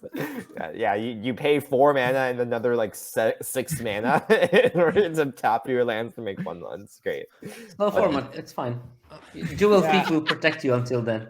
Yeah. I'm not sure. Jewel people do it all. I'm not Did sure I mention how that those cute- 1/1s are now 3/1 cats or something? Okay. Well, with that card, you can actually do something. But Yeah. I'm wait, not sure. No, but with that card, you just like make your treasures into 3/1 cats. You don't need this card. No, this just makes 2 3/1s then, which is kind of good. Yeah, I don't know. Like the ceiling on this card just feels like you play a Jewel Thief, then you play this card. Great, you spent 4 mana on 3/1/1s. Good for you. Yeah, well, which is fine, I guess. Yeah, I mean, that's not Remember bad. the And 4 after mana, that, 3 everything that 1/1 makes a elementals treasure. in M20, was it? But Yeah, it what was if like I- that was a card in I think M21. But like those 1/1s had haste, and they had synergy. They were like element. You played it after Citizens playing have a- synergy. Well, yeah, but they don't. You don't have a citizen Risen Reef. Okay, let's. Okay, that's true. Okay. I think your archetype was again yeah, very straightforward. Just a good card. Streamlined. I think what I liked about Jason's archetypes is that they highlighted what the good comments are quite a bit because it's basically Because there's nothing else. just Yeah. piles of good comments, which I like, right? So if you want to know what comments Jason liked, then have a look at this deck archetypes because yeah. I like know, it I really mean, well. It's really hard to disagree with his taste in commons here. I mean, they're Oh, yeah. all like Fantastic. solid. Fantastic. It's just Yeah. like, I mean, are you just happy to play Japanese Fixer on pure threat of activation? I mean, you have 2 Jewel Thieves. You have 2 Exhibition Magicians. Sometimes. Yeah. Do you have to spend like both mana from treasures, or do No, you no, just just have No, one? no, just one. Just one. Okay. Yeah. Great. Like, Yeah, you I know, think you that just card's turn a really treasure strong. into like that's a much better way of turning a treasure into one of power toughness. I think. That's Yeah. a great point. Yeah, I like that as well. Okay. 3 color decks. Ooh, the good stuff. Finally. Crime Yes. families. Crime families. For the audience that is afraid that we're going to take 2 more hours, I don't think so. I think we covered most of it. And brevity, bring it on, Jason. What are your thoughts? I think this is just like this has a lot of good cards, has a lot of treasure making. Is just a great home for like a 3-color or 5-color deck. You have like you play an attrition-y thing. You can play like Jewel Thieves and big scores, and you can play Fake Your Own Death with like Corrupt Court Official, Jewel Thief. That's just great. Warm Welcome is like just even more value cards. Like you just play like a ton of 2-for-1s in this deck, and like you just outvalue your opponent and like strip their hand of cards. This deck, I have like the shell of like Court Official, Fake Your Own Death, Dig Up the Body. Then I have like all the busted commons like Warm Welcome and Jewel Thief. I didn't put Mayhem Patrol, but it's like honestly not that bad in this deck. Even though you are probably more controlling, like you can just cycle it for 2 damage and or like cycle it and casualty it. It's probably not ideal, but yeah. I included a bunch of like the 3-color commons. Again, this doesn't have any uncommons or rares in it. Like I just wanted to find some finishers, and like I think some of the 3-color commons are pretty good, especially with Fake Your Own Death. Like the Grixis one, it's like 4/5 for 6 that like when it enters you scry 2 and deal 2. Like Fake Your Own Death is spicy on that one too. And you can find all of these with Warm Welcome. You can ramp to them with treasures. Like it turns out all of them are like overcosted by like a bit less than 1 mana. So if you can ramp to them with a treasure, it actually becomes great. They actually. I see that big scores are present in here. These were those things, the creatures that are like the 3-color commons were a big part of my like 3-color decks in general too. I think that they're a really cool space of design. Yeah, I think the thing is they are definitely all overcosted by like maybe like 0.75 mana or something, like not quite 1 mana. I think if you like reduce the cost by 1 on all of them, they would all be like really good.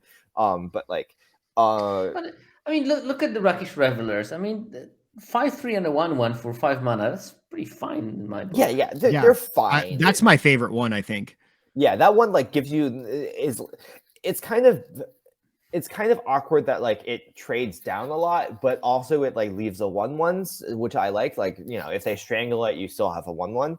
So I'm not sure exactly how that'll play out. I suspect it might be either the best or like not that great because it trades down too much.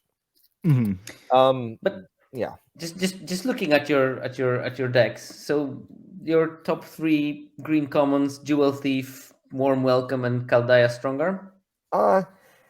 The strong arms I could honestly take or leave in this deck.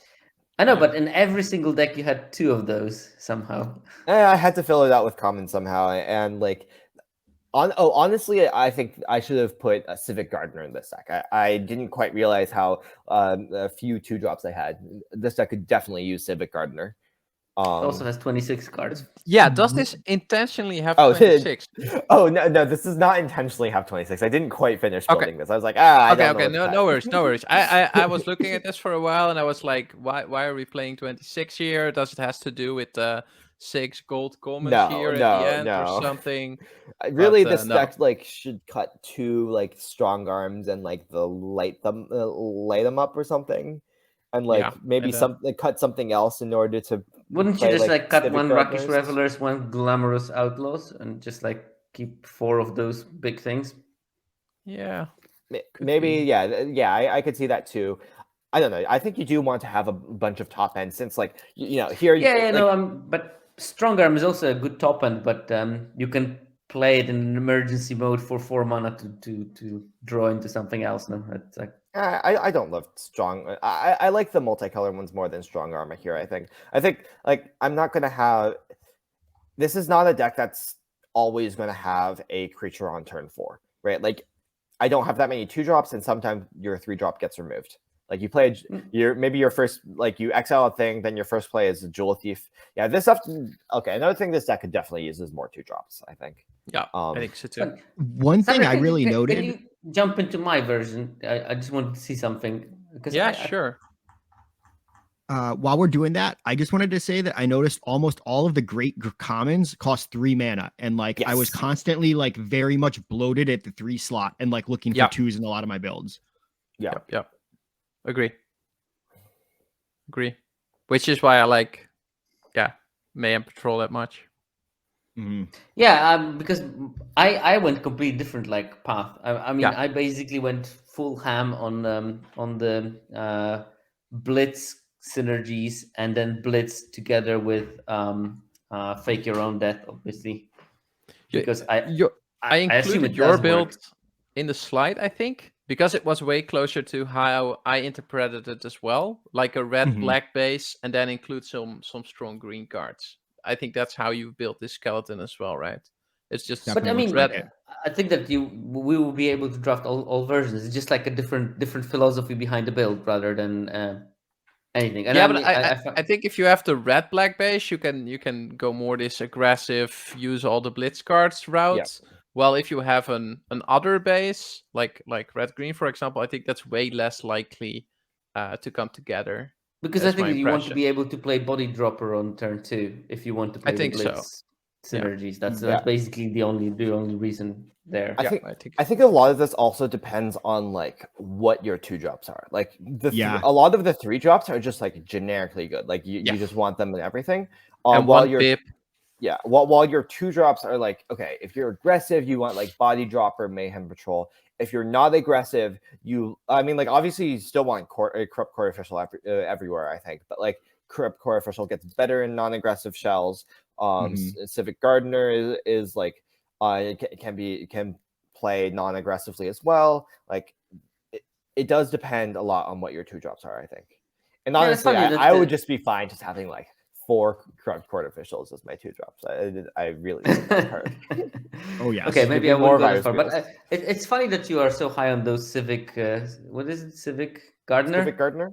Oh yeah. Because but I heard both in like LR and in the Corticals and Ethan's reviews, they were quite low on them, and I was like, I think this card might be good, but obviously. you confirming that there is something, and it puts a bit more faith in my evaluation. It's a huge upside, right? The 2/2 with vigilance. Yeah, also already. like the creatures in the set aren't that big, right? Like this Yeah. it'll attack more often than you think, and if you get to attack with it on a double spell turn, that's like really good.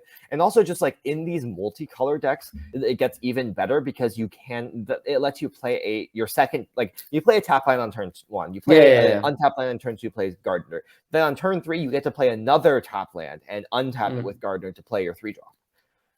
Yeah, I'm actually, when I was making my skeletons, I was planning turns like that when I can do something on turn 3 that will allow me to cheaply play the tap land, because you want to play multiple of them and you need to find spots. So for instance, like the white-green common, the 2/3 on turn 2, the 2-drop that puts a +1/+1 counter on it on turn 3, and then you have a slot to play another tap land, for example. Like looking at those kind of possibilities in your decks.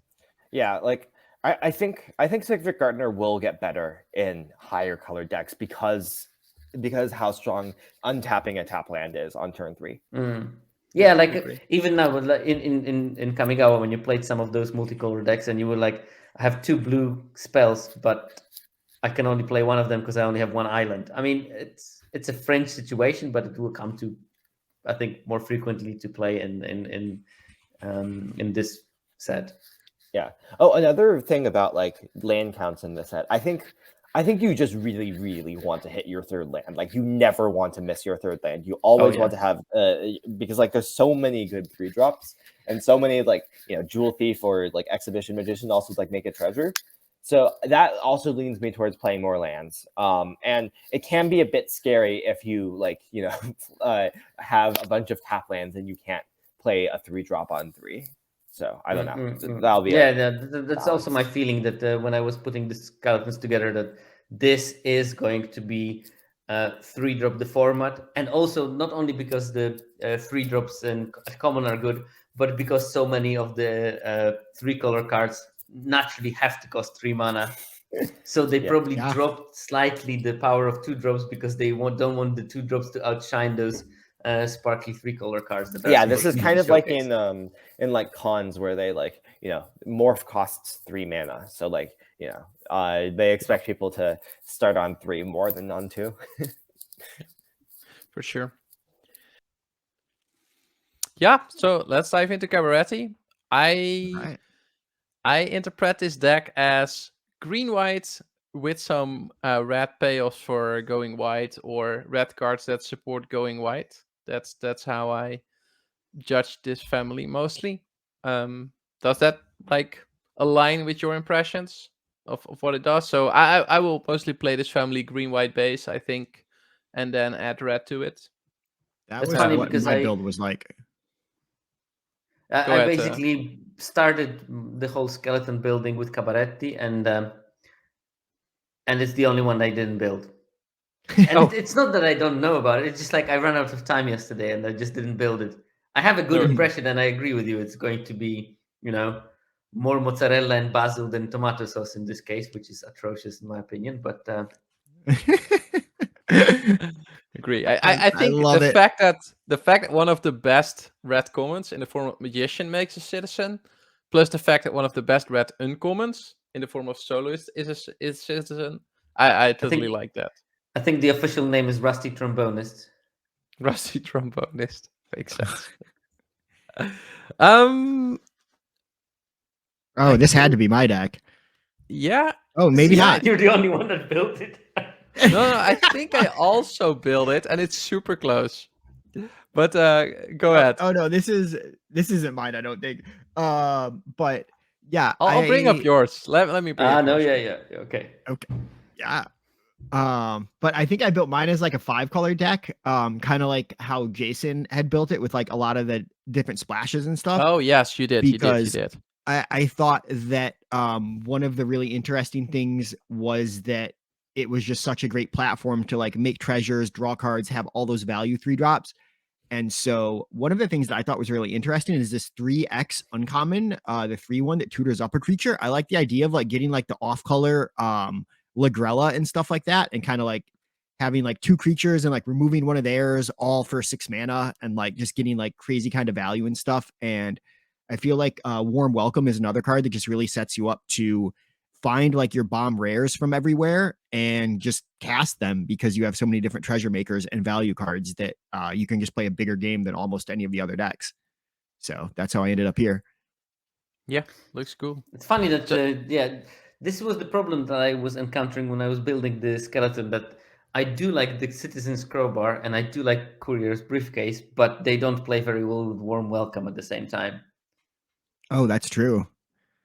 Thankfully, I just have like all creatures and no spells. Yeah, exactly. I mean, you solved it by just skipping the removal part. Yeah. Just skipping removal spells altogether makes sense.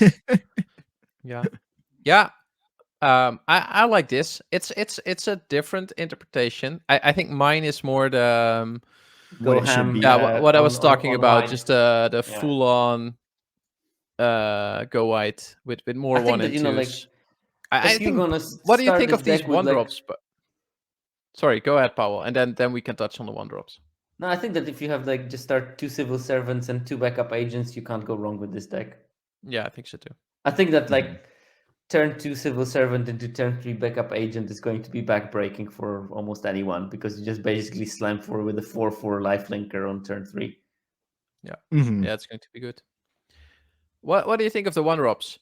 Because I kind of feel that this type of archetype needs some ones. Just to go white immediately.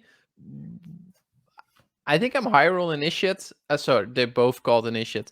I'm higher on Cabaretti Initiate than I am on Broker's Initiate. Yeah, I'm also the fan of Orsetto Lavatore. You're right. Because putting a counter on this is pretty neat, right? So going this into backup agent, I can see that's Yeah, a exactly. 1/2 No, card. no. I completely agree with that. I like the 0/4 only as like a blocker in blue white, I feel like. But you know, also like even with the Darling of the Masses, it's better. There's a couple of other things that can boost the power of it. So that's like, there's those little things that make it better. There are quite so. I think it was Ethan and Ben that talked about this card, or it was Ethan and Alex, don't remember. But they were talking about how much better it would be if it had 1 power. But in my opinion, it will mostly have 1 power, right? Either one via 4/4 the 1 would be uncommon. busted, I think, no? Yeah, but I think due to either backup agent or Darling of the Masses, and there are some other cards that are making this a 1/4 a lot of the time. Actually. Yeah, but I just think that it's just so much off plan for this deck. Like when you have a full deck that wants to attack from turn 1, playing the 1 mana 0/4 is just too much of plan. I would see it more in some decks that want to block early. You can tap it down with the Servant, right? This can be the body that you tap down for the Servant. Yeah, but I feel like can you want to also use play a the summoning Raccoon sick and then- creature. Well, ideally, of course, but if we're causing Warm Welcome on 3, then we don't have a summoning sick creature, right? Then I'd rather have a 0/4 in play. Wouldn't the Warm Welcome be the creature? Yeah, exactly. Oh, you're right. It creates a 1/1. That's that's what makes it great. That's what makes it great. I was like, wait, no, the Warm Welcome is perfect follow-up. Like, what do you what? Yeah, you're totally right. That card is this sounds like a great that's curve. generally the point. Like even in the situation that you're describing, I still prefer the 1 to Raccoon, because the 1 to Raccoon will be able to attack if you don't have the Civil Servant, and that's just the reason. I'm all on Raccoon over Cat for sure. I'm just saying that if I can choose between no 1-drop or Broker's Initiate, I will probably pick Broker's Initiate. And there's another problem that we didn't address here, that in your deck you have 6 top lands. So basically 1-drops are very frequently not going to be a thing that you can do, really. Totally. And you want to put those 2-drops on board. So perfect curve for this deck is playing top land 1, turn 1, Civil Servant or another 2-drop on turn 2. Turn 3, you can do the backup angel, play the second top land, and then from there on, you can just continue however you please. I think 1-drops are mostly in this deck to trigger stuff like later. Rumor Gatherer, for example. what other like alliance stuff, right? I think 1-drops are super sweet to double spell, put 2 creatures in play, and really get those like Rumor Gatherer triggers going, stuff like that. Yeah, no, I totally agree with that. Suckergon with the savage comment. Yeah, that's what we I like don't to think do. that they're two They're not different D+. plus one No, drops. no. I I agree, think the green one is actually a C-. but they're the different love it. Is that philosophy, good? like different decks. Give me Okay. like Broker's deck, and I will put the 0/4 happily in there because it wants to control early and then turn the corner. And in this one, I want the 1/2 because so it's not about the quality of the card individually; it's more of the philosophy of how to build the particular skeleton archetype. Yeah. Which yeah. I heard was the topic of this stream. Yeah. Let's move on though. Maestro. Maestros. So Oh, I think I know whose skeleton are we going to show. yeah, I think yours. Because I liked it. Because I there think- was no one else that built one. Yeah. throwing it out there again. I think also this family has a base that it prefers over the other base, right? I think this prefers blue-black as a base and add red. Would you agree with that assessment, or do you have less strong opinions about that? Can also be the case, eh? I drafted this as blue black the one practice draft I've done so far with Opa's chat, and it was splashing like 3 red cards, but I could definitely see a black red deck that just wants to splash a couple good blue cards as well. I can see but a sort of like a black red deck that is very spell based, and then you can use all the maestro synergies that are spell directed, and then put blue for like other good spells, I guess. Yeah, makes sense. Let's look at your skeleton, and I'll again bring it up in seal deck so we can talk about the different cards a little bit. Yep, that was the only one. Finally, found a way Now, of. this is a beauty. Tell us more about this. Right. I mean, so first of all, I wanted to have a good combination of spells and creatures, and I wanted to have a bunch of things that will allow me to fill the graveyard.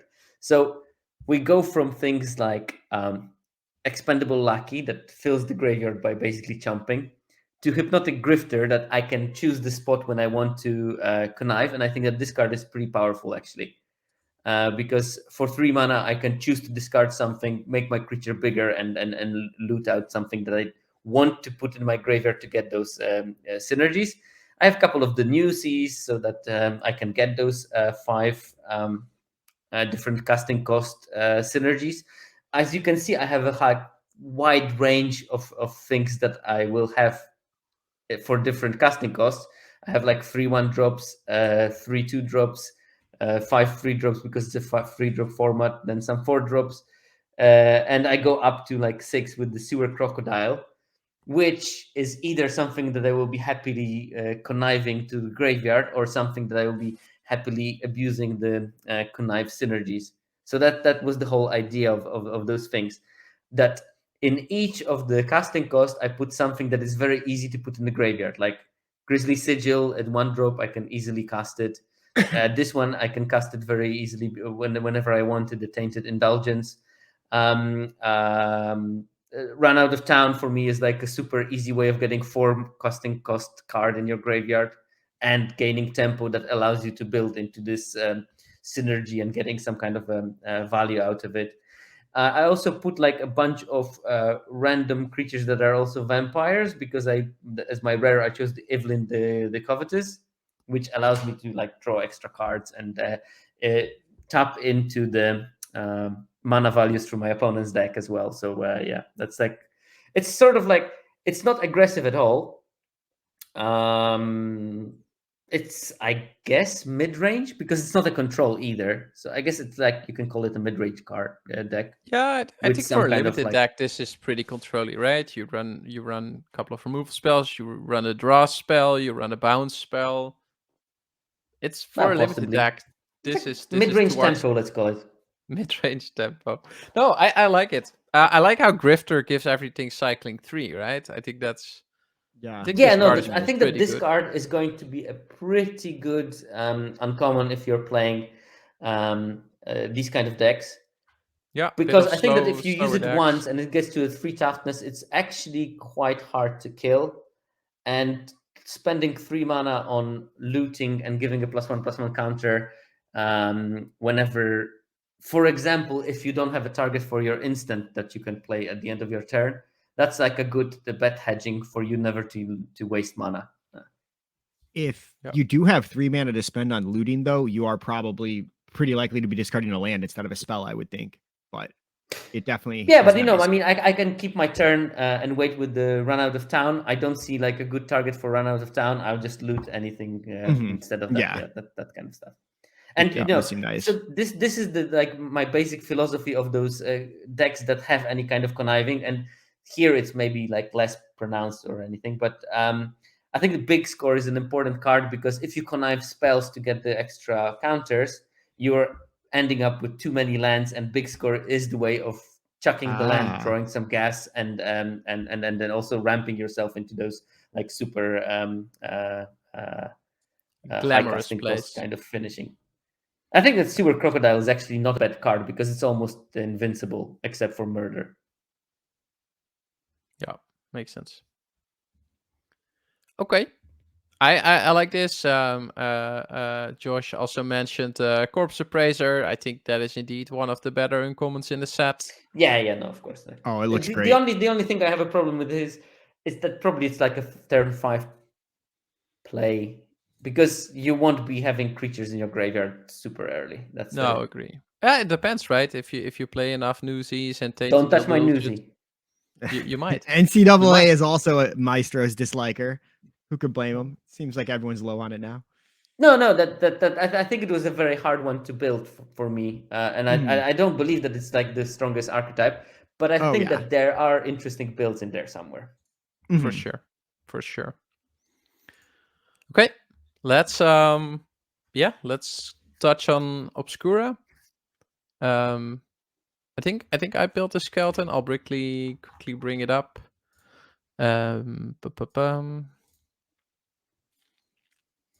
So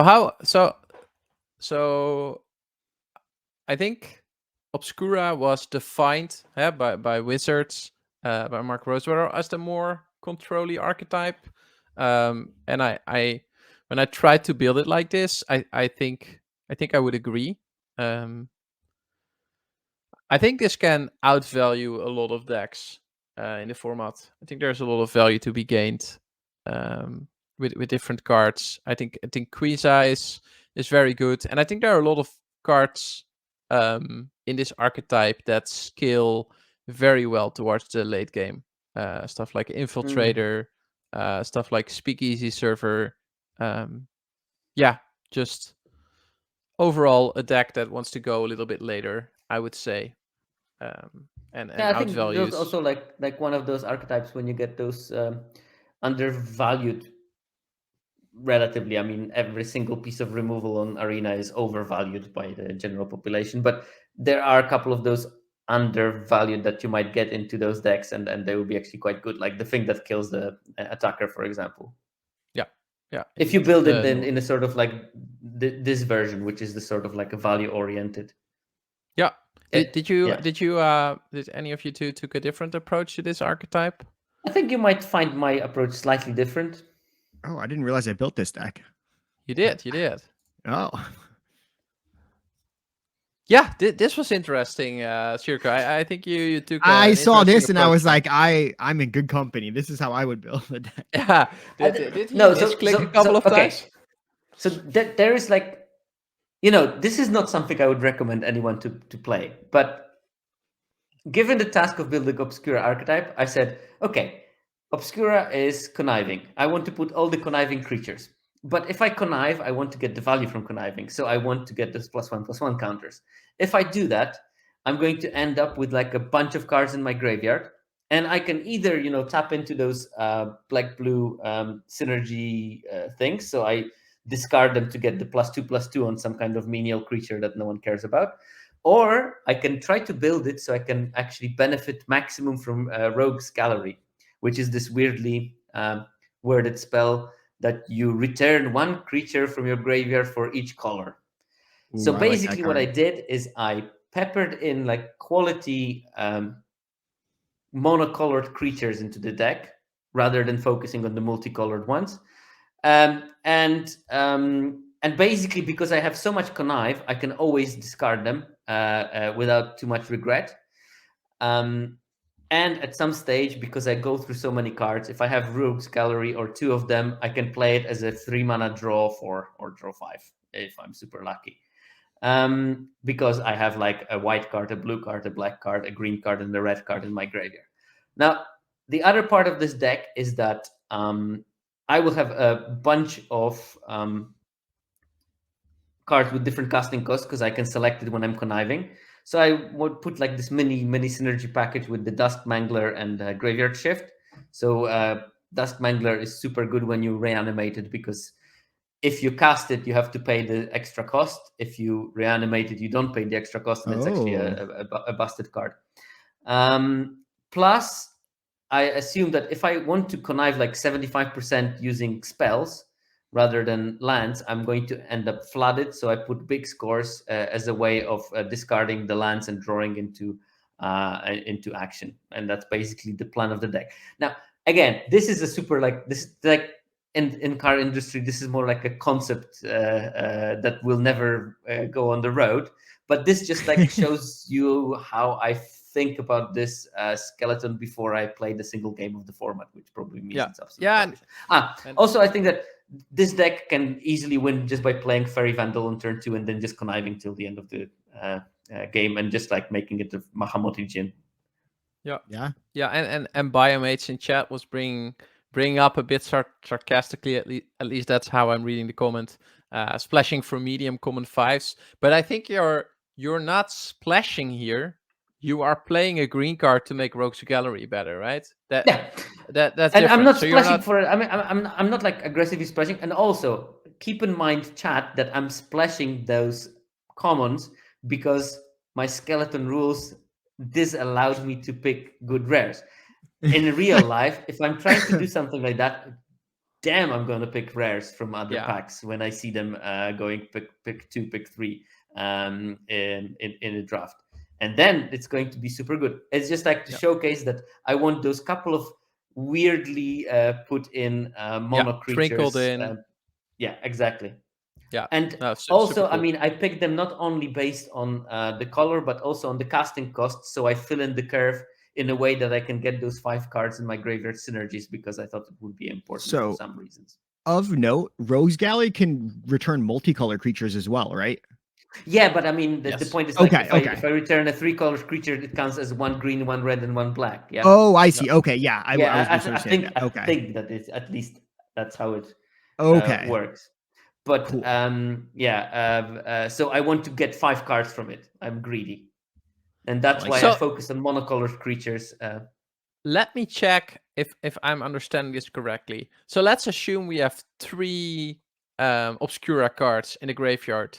Can we then only pull 1 out because it will count for our white card, our blue card, and our black card? Yeah, I think so. I think that's how it's going to work. Okay, so you really want those single colored. Yes. Okay, that helps me. Okay, that's the whole philosophy there. Yeah. No, that makes it a lot clearer, right, Benji? Absolutely. I thought that I would just get 5 creatures back no matter what, pretty much. Yeah. At first. Okay. So that card works less well with gold cards. Is my understanding. At least, I mean, if my reading is correct, but the cards in this format are just like super confusingly worded. They really are. I actually thought about making a series of tweets when I tried to change the text in the cards to make them understandable. Yeah, indeed. Hey, last family we got here. All right, this one's not mine. It's got the angel. Brokers.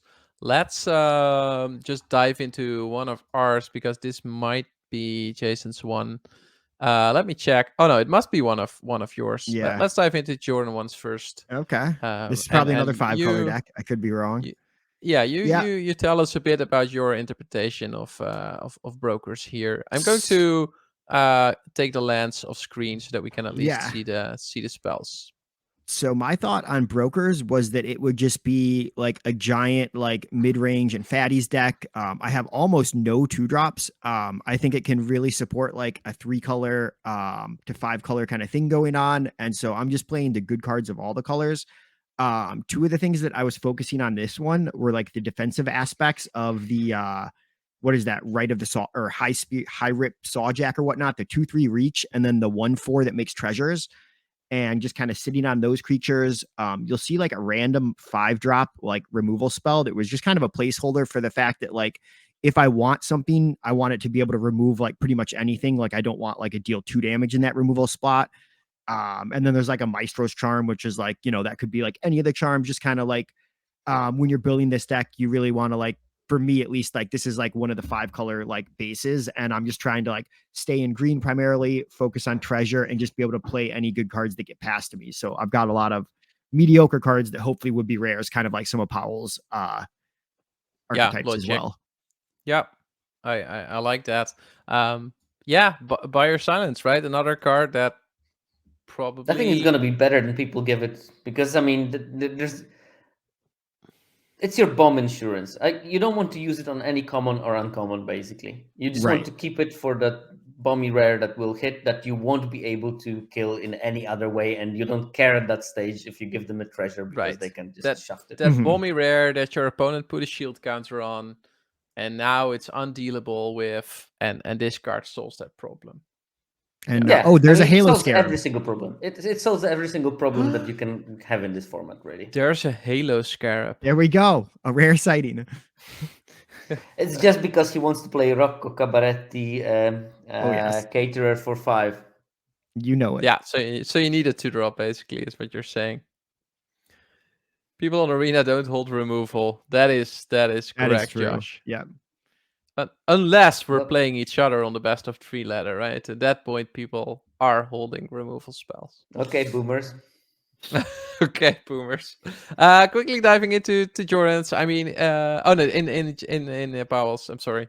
We're in the last family, so yeah. Trying to stretch the stream here a little bit.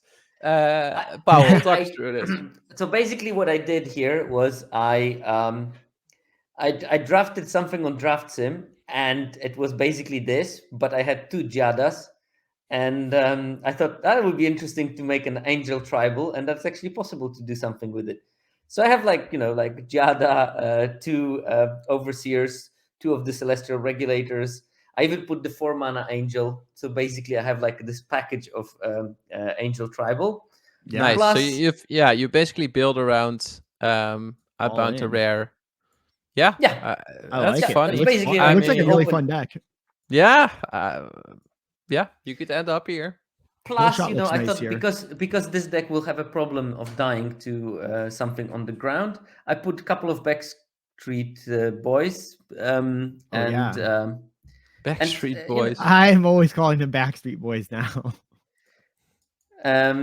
And I mean, it still has enough of the counter generation that they might actually be attacking at some stage if you turn the corner. And this might actually be a deck.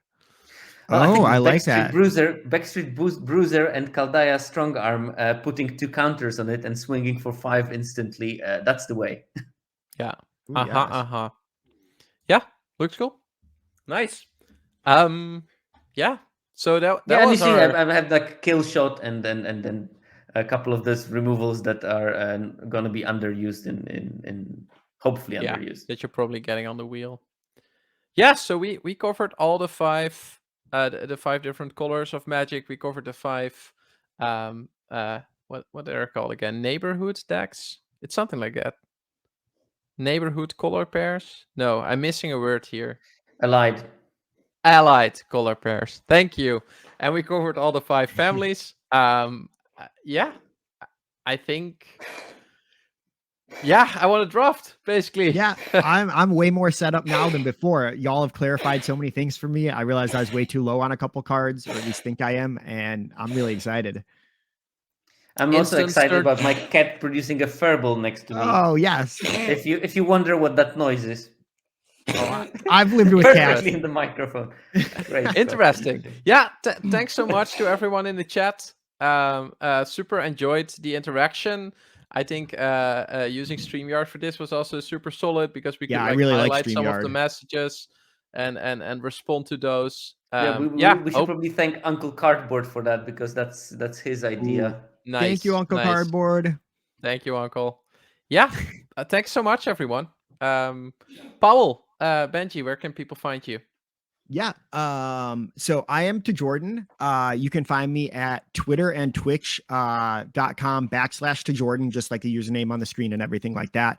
Another spot I'm really active is in the Draft Lab Discord. I recently joined the Draft Lab team and it's been a super positive experience.